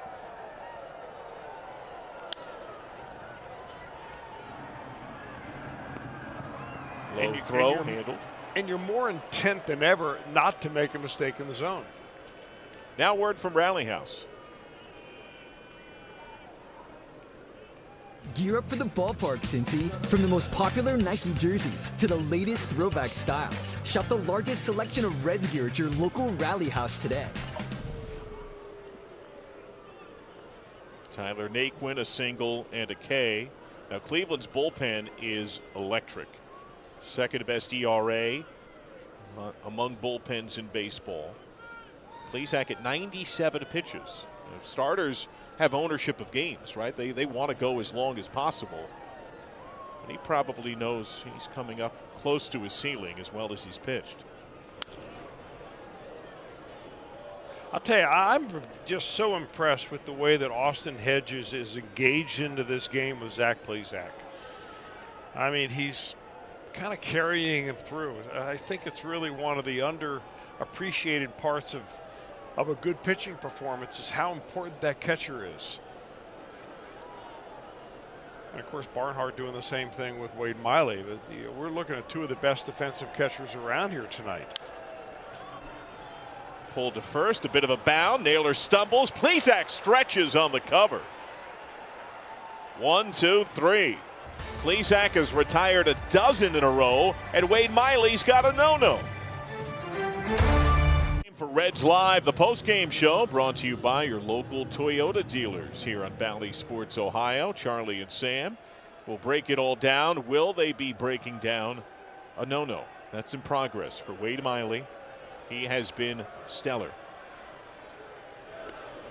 Down and in to Jose Ramirez, who was popped to third, grounded to third. It's the third time that Wade Miley has taken a no-hitter into the 7th inning in his career. He did so in 2015 against the Angels. Cole Calhoun doubled to begin the 7th. He did so in 2016 against the Cubs. Chris Bryant singled in the 7th. Remember, this is the guy, Jose Ramirez, who you just can't let him beat you. Here he comes up late in the ball game. It's good to see him get done here in the 7th inning. They guard the line at third. Ramirez has been very good late in games, late in tight games.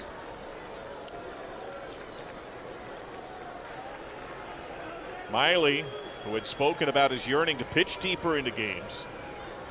First time he's pitched into the 7th since July of 2019.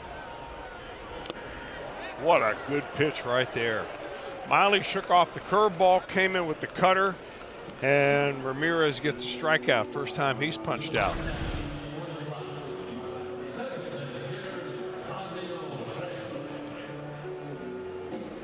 I guess they call that a cutter. Looks like a little slurvy slider to me, although it really doesn't matter what you name it. I mean, he has just got great control of that pitch and eats up right-handers. And Jose Ramirez rarely strikes out. It's one of his strengths.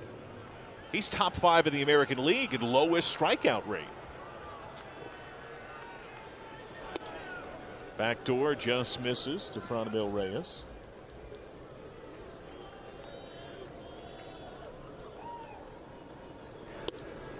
Miley retired the first 16 Cleveland hitters. Ahmed Rosario reached on error with 1 out in the 6th. A walk followed a couple of batters later. Nobody else has reached all night. Nobody has a hit against Wade Miley.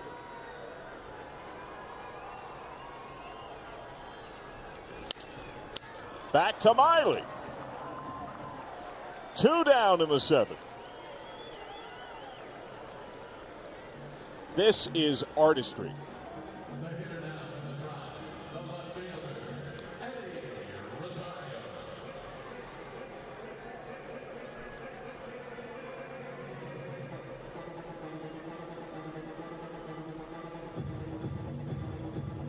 Now he'll tangle with Eddie Rosario, who was flied out and struck out.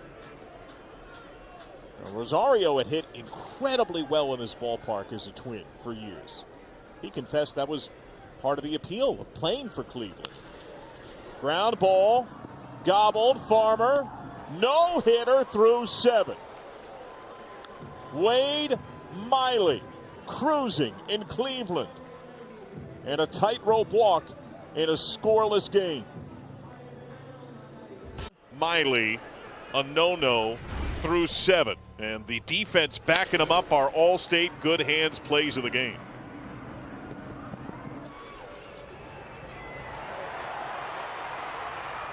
And it's not just making the plays, it's staying with the plays.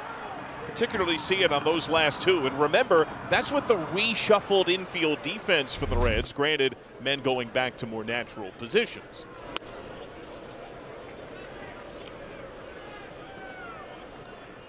Tucker Barnhart is grounded out. He has struck out. That helmet is beautiful.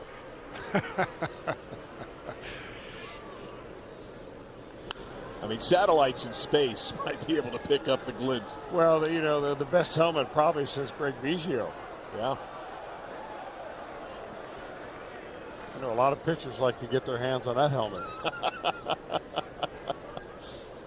Yeah, there's some that whose bills of their ball cap might emulate it to some extent. Plesac at 102 pitches. He's been very, very good. Doesn't look like he's overworked, although they're beginning to get their bullpen going. Brian Shaw back with the Indians.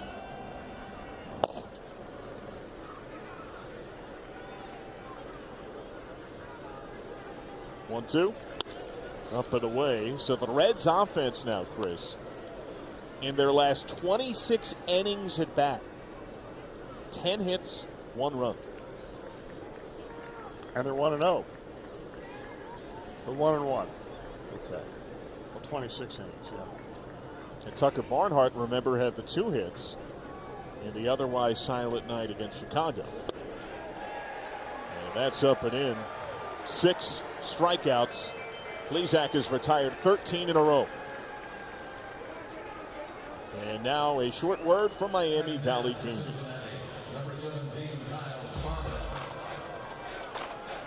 Shimmy on down and get ready to get lucky with Miami Valley Gaming.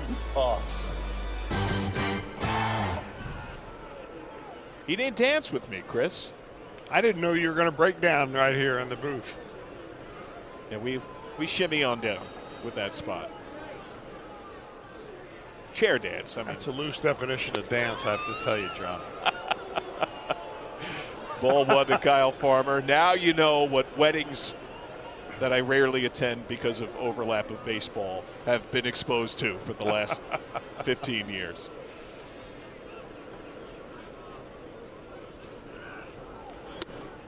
Now Farmer a base hit tonight. The Reds' best chance came when Farmer singled to begin the third. Akiyama had reached on a miscue, and then fielder's choice, Jesse Winker, was up, met at the corners, bounced into a double play, first time all year. Farmer disagrees. They also had opportunity in the fourth when Castellanos had doubled, but 1 pitch ground out and then 2 dominant Ks from Plesac followed.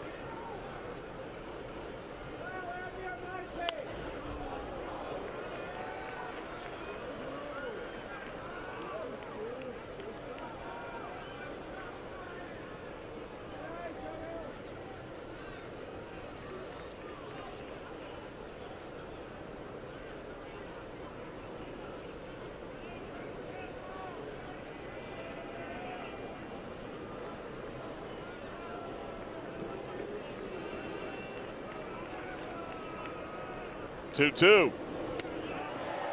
Man, Zach Plesac is on. Well, he's really doing the same type of thing that Wade Miley is. Both of these pitchers on. They're moving the ball around in different parts of the strike zone, but they're also adding and subtracting speed. And when you can do both of those things, it's a complex challenge for hitters to put anything in play.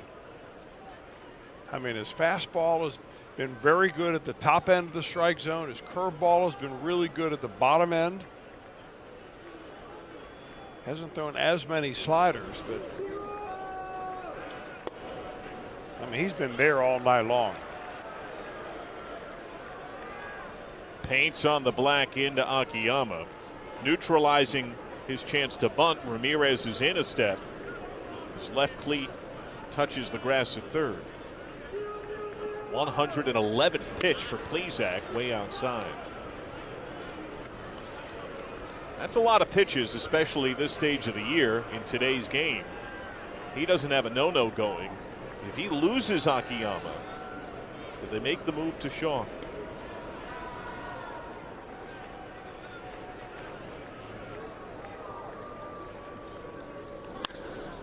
Ground ball right at Rosario. 15 in a row retired by Plesac. Wade Miley might have his first pitch thrown in a matter of seconds. Reds baseball on Bally Sports Ohio has been brought to you by Ford. Built Ford proud. That's how quick Wade Miley is. There's ball one to Harold Ramirez. Wade Miley, the fourth Reds pitcher to carry a no-no into the eighth inning in the last decade. The three prior, Homer Bailey, July 2nd, 2013 against the Giants. He no-hit the Giants. Homer Bailey, September the 28th, 2012 against the Pirates. He no-hit the Pirates. And Bronson Arroyo, who is making his Reds radio debut tonight, June the 26th of 2012 against the Brewers. He lost the no-no with one out in the eighth. So he is in the house. Ground ball. Senzel. Let's break down our StatCast powered by Google Cloud. These are the strikeouts for Wade Miley tonight. That looks like a delicious bomb pop. Well, you know, with all the right-handers in the Indians lineup, Miley not afraid to pitch inside. Look, he's got, 5 strikeouts on the inner part of the plate, 2 changeups going away. And using the entire strike zone very well. Josh Naylor, strikeout, ground out. Broken bat. Senzel challenged, one-footed throw, and he makes it. 2 down, eighth inning.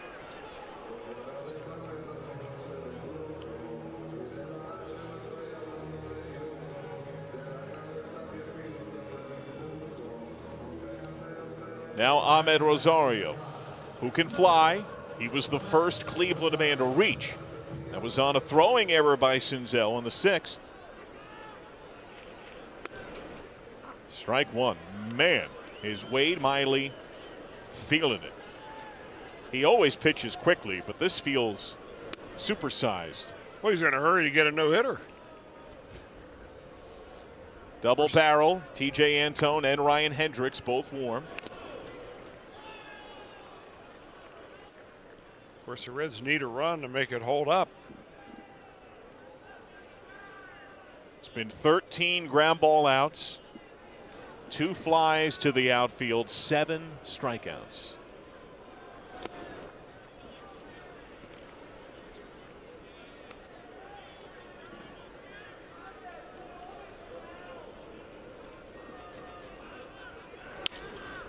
Ground ball again. Farmer. Wade Miley with a no-no through 8. Magic in Cleveland. We go to the 9th.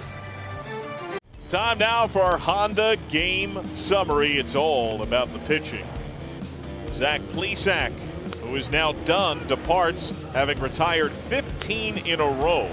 8 scoreless innings, 7 strikeouts. Wade Miley's been better. He had a perfecto into the 6th. It's a no-no through 8. He has struck out 7, and it has been a tsunami of ground ball outs. The cutter, changeup, breaking ball, fastball, working brilliantly for Miley. And the Reds will have a chance to see a new pitcher. So Plesac's done after 15 in a row retired. It doesn't get easier.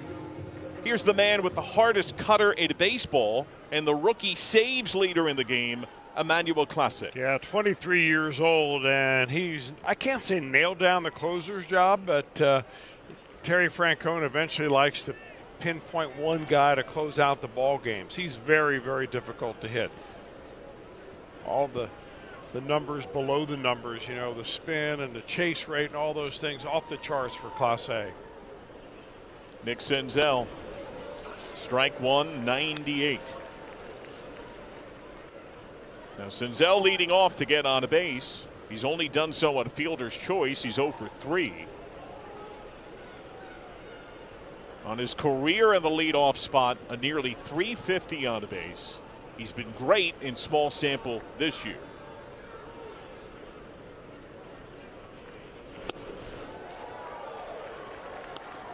Clase is not allowed an earned run in 14 1/3 innings this year. Only Alex Reyes has gone longer this season without an earning.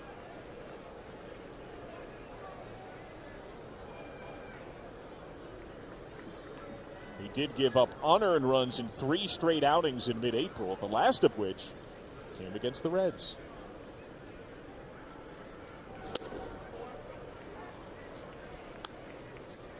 You know, you may be watching Clase pitch and ask yourself, well, what is a cutter? It looks like a fastball to me. After all, he's throwing at 98 miles an hour. It's a pitch that comes off your hand just a little bit on the side, and it will cut away from a right-handed hitter.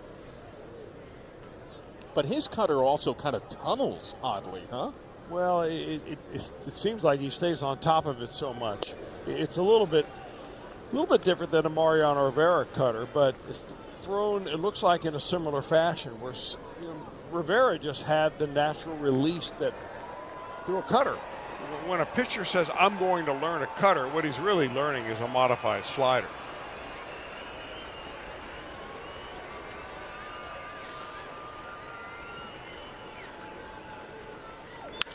Ground ball off Clase. Barehand Ramirez. Safe. Senzel.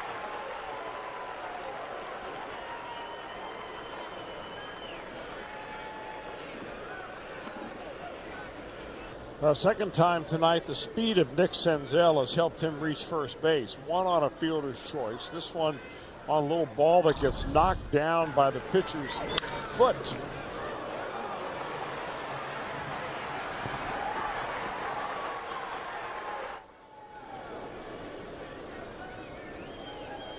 Now remember, Clase, a blown save, came against the Reds. That was on the 17th. The Reds were down to their last man. 2 outs. Max Schrock in the 9th inning dribbled the ball to first base, reminiscent of the Buckner play in the Mets-Red Sox '86 World Series. It went 5-hole on Josh Naylor. Cracked by Winker in the left field. Senzel a turn and holds at second. Eddie Rosario lobs in.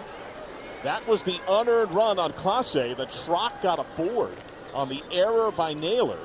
The Reds were able to tie the game, force extras, and win it in walk-off fashion. Now there is the cutter right there, and it's kind of sinker right there. 99 miles an hour, and finally Jesse Winker gets a pitch that he can handle. Amazing that it would be at 99.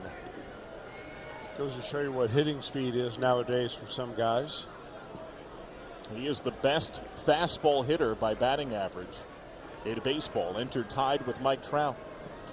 And now Nick Castellanos, who also feasts on fastballs and has doubled tonight.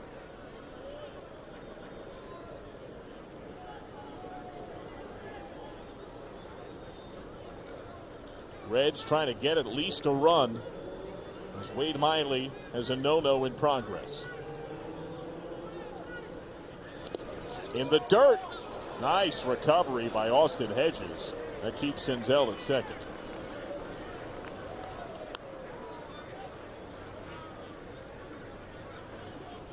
Well, somehow he backhanded this ball first and was able to keep his body in front of it. A little bit of good fortune right there for the Indians, as neither of the Reds runners was able to move up on a really wild one.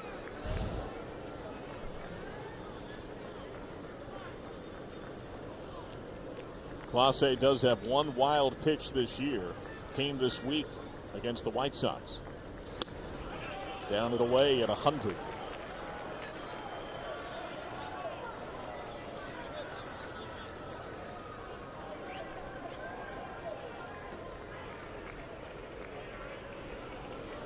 Nobody talking to Wade Miley.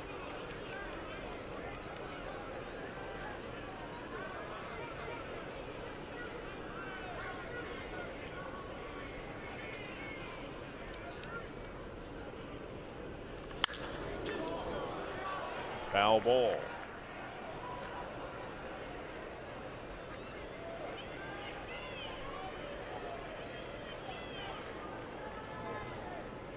David Bell's team starting a season-long 10-game road trip. The offense has been slight. 1 run in the last 27 innings. And they're trying to run their record to 2-1 in those games over that span. To right field, foul.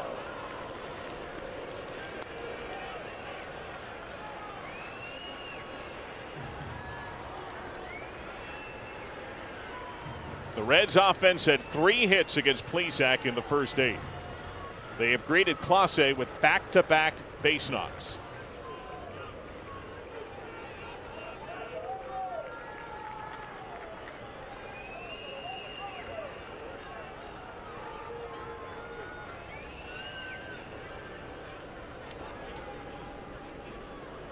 Another 2-strike pitch. Grounded right side, gathered by Clase. Offline throw. Senzel rounds third. He scores. Winker over to third base, and the Reds on top 1-0.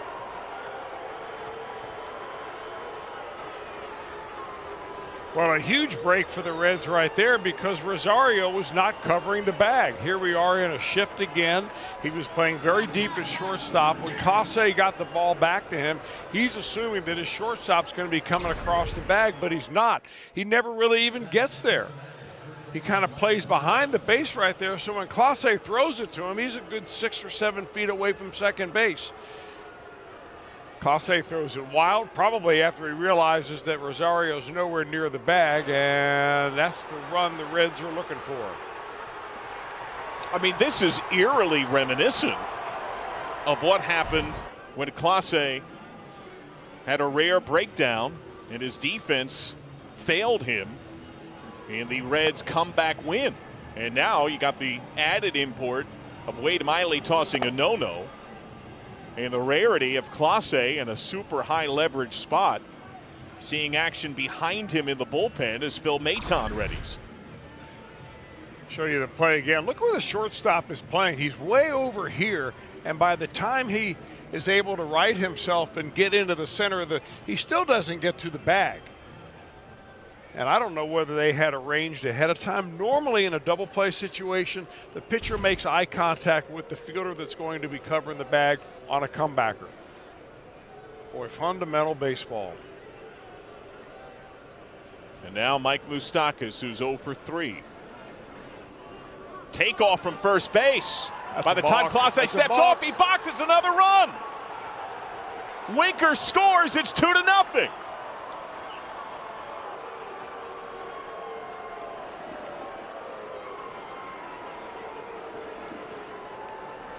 Well, you get a youngster on the mound, 23 years old, not a lot of major league experience on him. It's his first year in the big leagues. And he probably hears somebody in the infield say, step off, and he looked around and saw the runner go. He started his delivery and stop, a classic balk. You bring the runner in from second base, a huge mistake. Again, more fundamental baseball that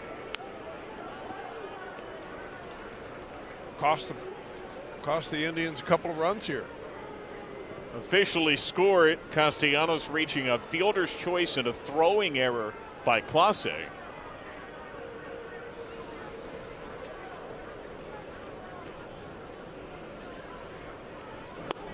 Downstairs, barely held on to. Austin Hedges has saved Clase a few times. And the opportunistic Reds, a 2-run lead.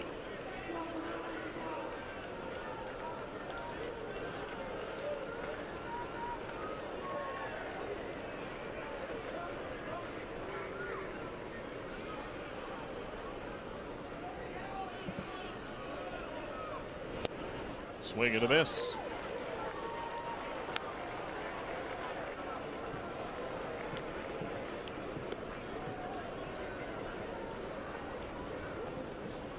It feels like a magical night. The way that Miley is pitched, the way the Reds have concocted this inning.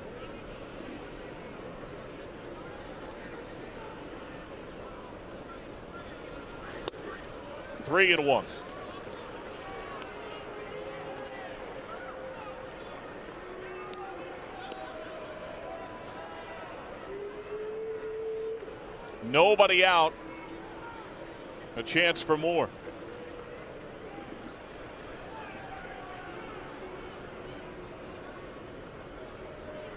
Castellanos a decent lead. 3-1. Fouled in and out of the glove. Isn't it interesting? Are you seeing the same thing I am, John, that the Reds are getting much better swings on a guy throwing 101 miles an hour than they did all night with Zach Plesac? Yeah. Combination of slow curveball, sliders, fastball. I mean, they're letting it loose here at 99 and not one bit intimidated.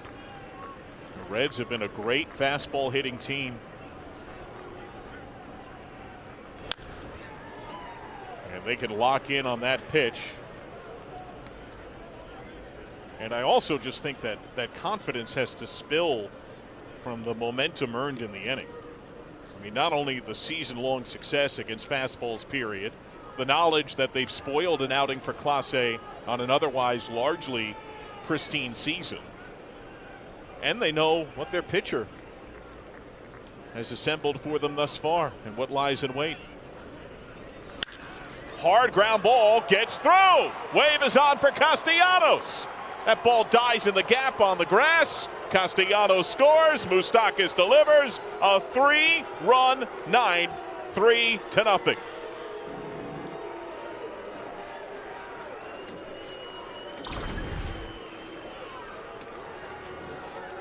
100 miles an hour with a little bit of movement on it. You can see that ball cutting into the left-hander, and it goes for a base hit. Castellanos never slows down, and a very quick in-and-out outing for one of the hardest throwers in baseball. Our Skyline Chili call to the bullpen. 3-0 Reds. Thanks to PNC Bank, a limited number of fans in attendance will receive a Mike Moustakas bobblehead while supplies last. Can't make it that day? That's okay. PNC has you covered. The first 15,000 in attendance Saturday, May 22nd will get one too. Purchase your tickets today, Reds.com/promo. Moustakas just drove in the Reds' third run of the inning. The story of the game, Wade Miley, who has a no-hitter in progress. His team has just scored the game's first 3 runs. Emmanuel Clase is out. Phil Maton is in. Strike 1 on Eugenio Suarez.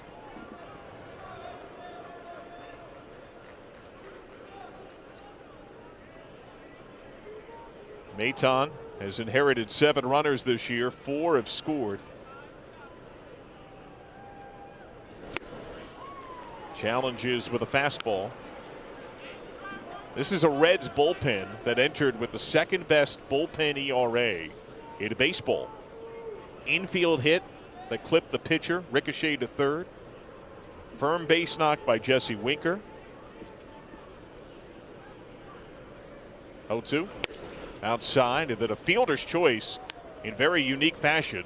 Ahmed Rosario was in the neighborhood, but not on the bag when Emmanuel Clase tried to throw to the base.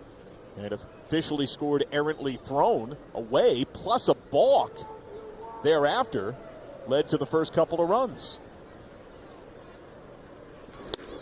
He went.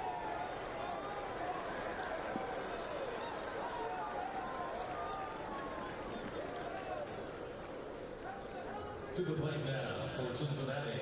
Well, there's the first out, and this is a long inning for Wade Miley.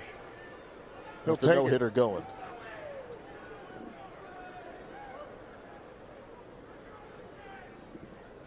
We have seen 3 or 4 no-hitters this year, depending upon your definition of them, if you include the Bumgarner 7-inning no-hitter for the Diamondbacks. Wade Miley finished one off tonight. Ball 1 to Tyler Naquin. What's going through his head right now? He probably wants to get back out there on the mound as quick as possible. Now that he's got 3 runs in his support, he's probably thinking, you know what, that's all I need.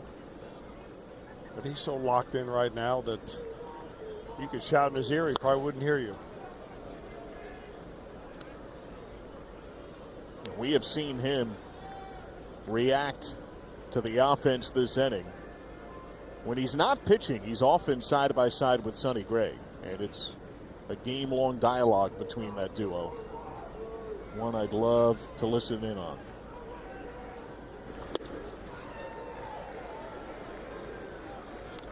There's Sonny coming off by far his best outing of not just this season, but might be able to go back a couple of years. He gave the Reds some length. Miley trying to author some history.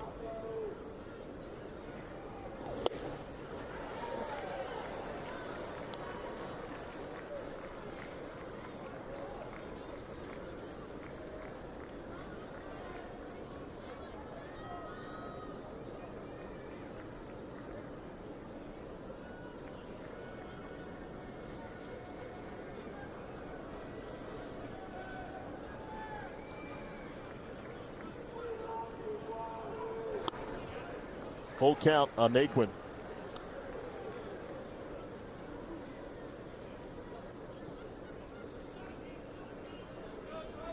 Barnhart on deck, who's been catching and calling this super game from Miley tonight.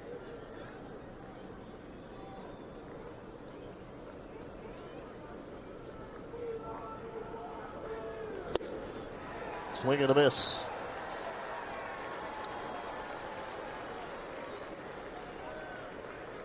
Back-to-back Ks for Maton, 2 down.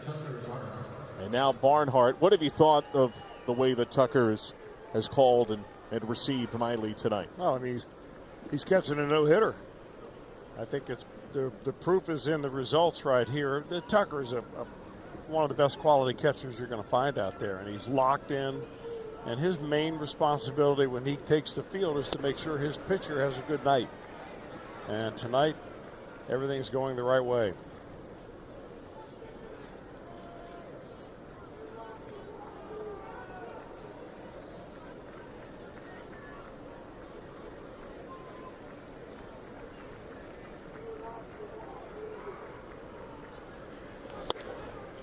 Up and away. By the way, peeking ahead, Hedges, Hernandez, Luplo due up. 2 of those men in pronounced slumps.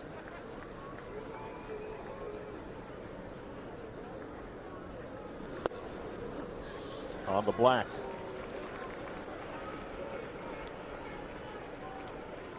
See if Wade Miley can polish off this wondrous effort tonight, and perhaps you might be able to relive it on the pregame show tomorrow. Catch it before every Reds game, brought to you by Ray St. Clair Roofing on Bally Sports Ohio.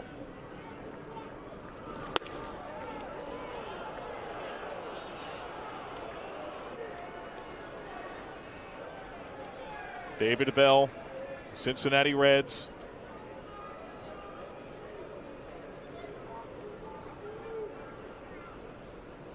On a night that feels like it might be touched with a bit of magic.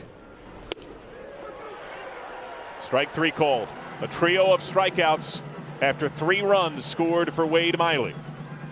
And we're going to stay right here as Wade Miley looks to make Reds and baseball history.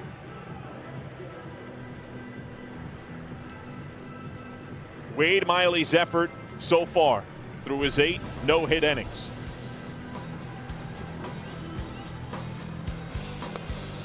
First time through, he was perfect with 4 Ks. In fact, he would retire the first 16 of the game. That effort was spoiled in the 6th when Ahmed Rosario reached on a throwing error by Nick Senzel. Later in the inning, Cesar Hernandez walked. No one else has reached all night. It has been a mountain of ground ball outs. 106 pitches, 1 walk, 7 Ks. Wade Miley, 3 outs away.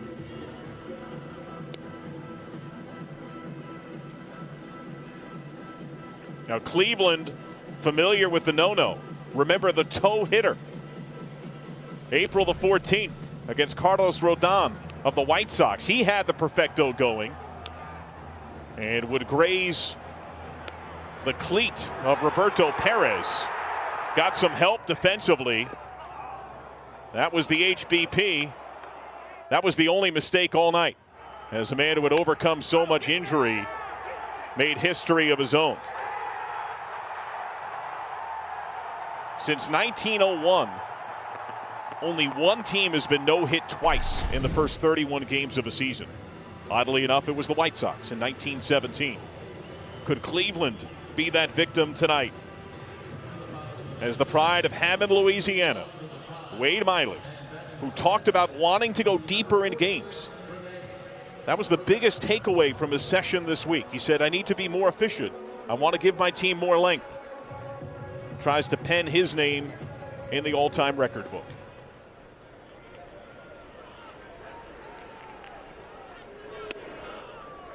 Down and in against Rene Rivera.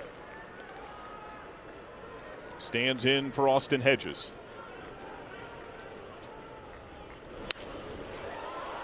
In the air to right. 2 outs away.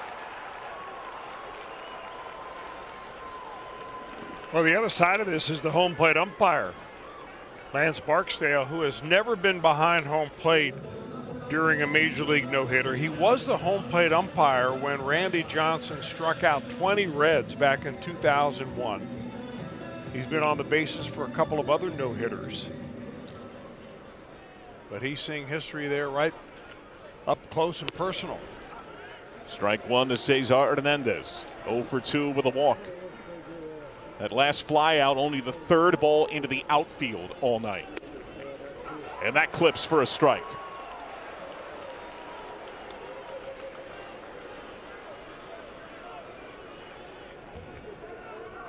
Oh, 2. Strike 3. And Miley is 1 out away.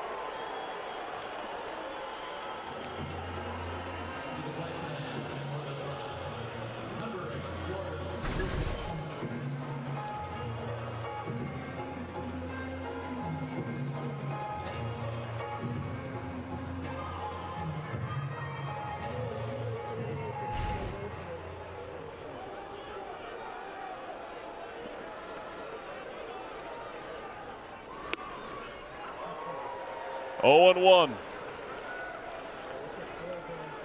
Jordan Luplo's 0 for 3.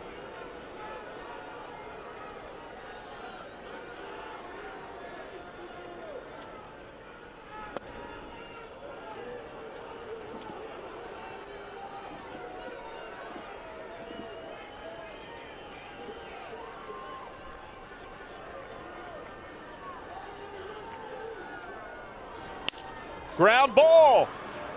Farmer. Wizardry from Wade Miley. A no-hitter. And baseball history.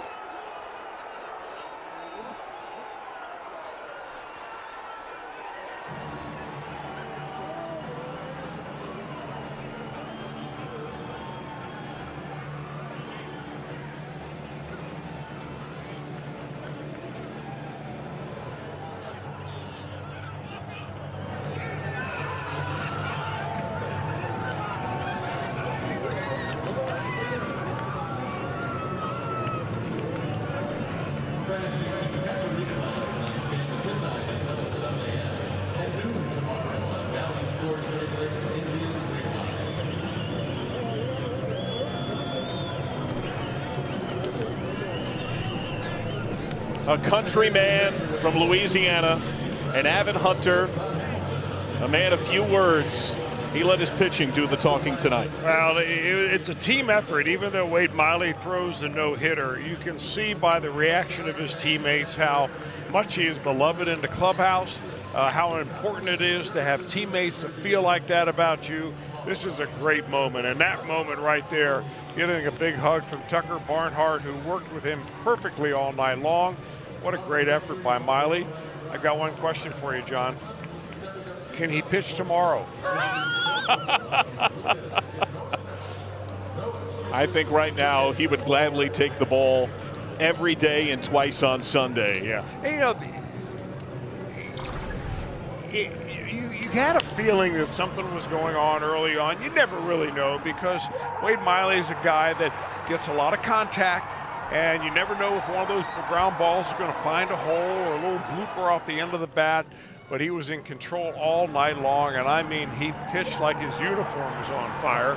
Didn't spend very much time on the mound at all. Minimum number of batters, it seemed, and ends up with a no-no on May the 7th, 2021, Cleveland, Ohio, and there it is.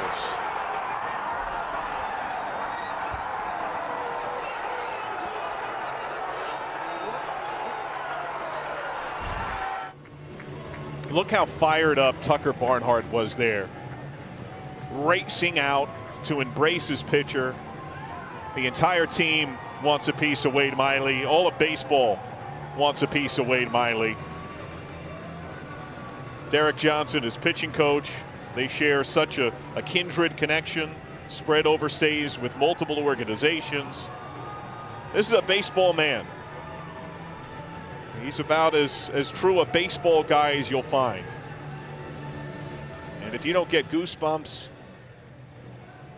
Well, tonight was start 255 in his major league career. Coming into tonight, he had one complete game shutout to his credit.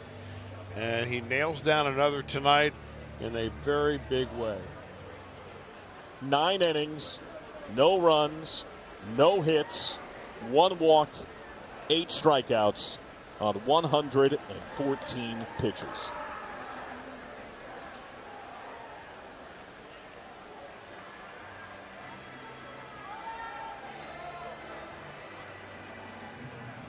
Every man in that dugout wants a chance for an embrace, for a high five, for a handshake. Yeah, this has been a closely knit clubhouse. Their PR man extraordinaire, Rob Butcher, escorting Wade over to the headphones because the fans want to hear from Wade Miley. And our own Jim Day standing by to get words with the Wizard, who was pure magic tonight. A no-no doled out in Cleveland.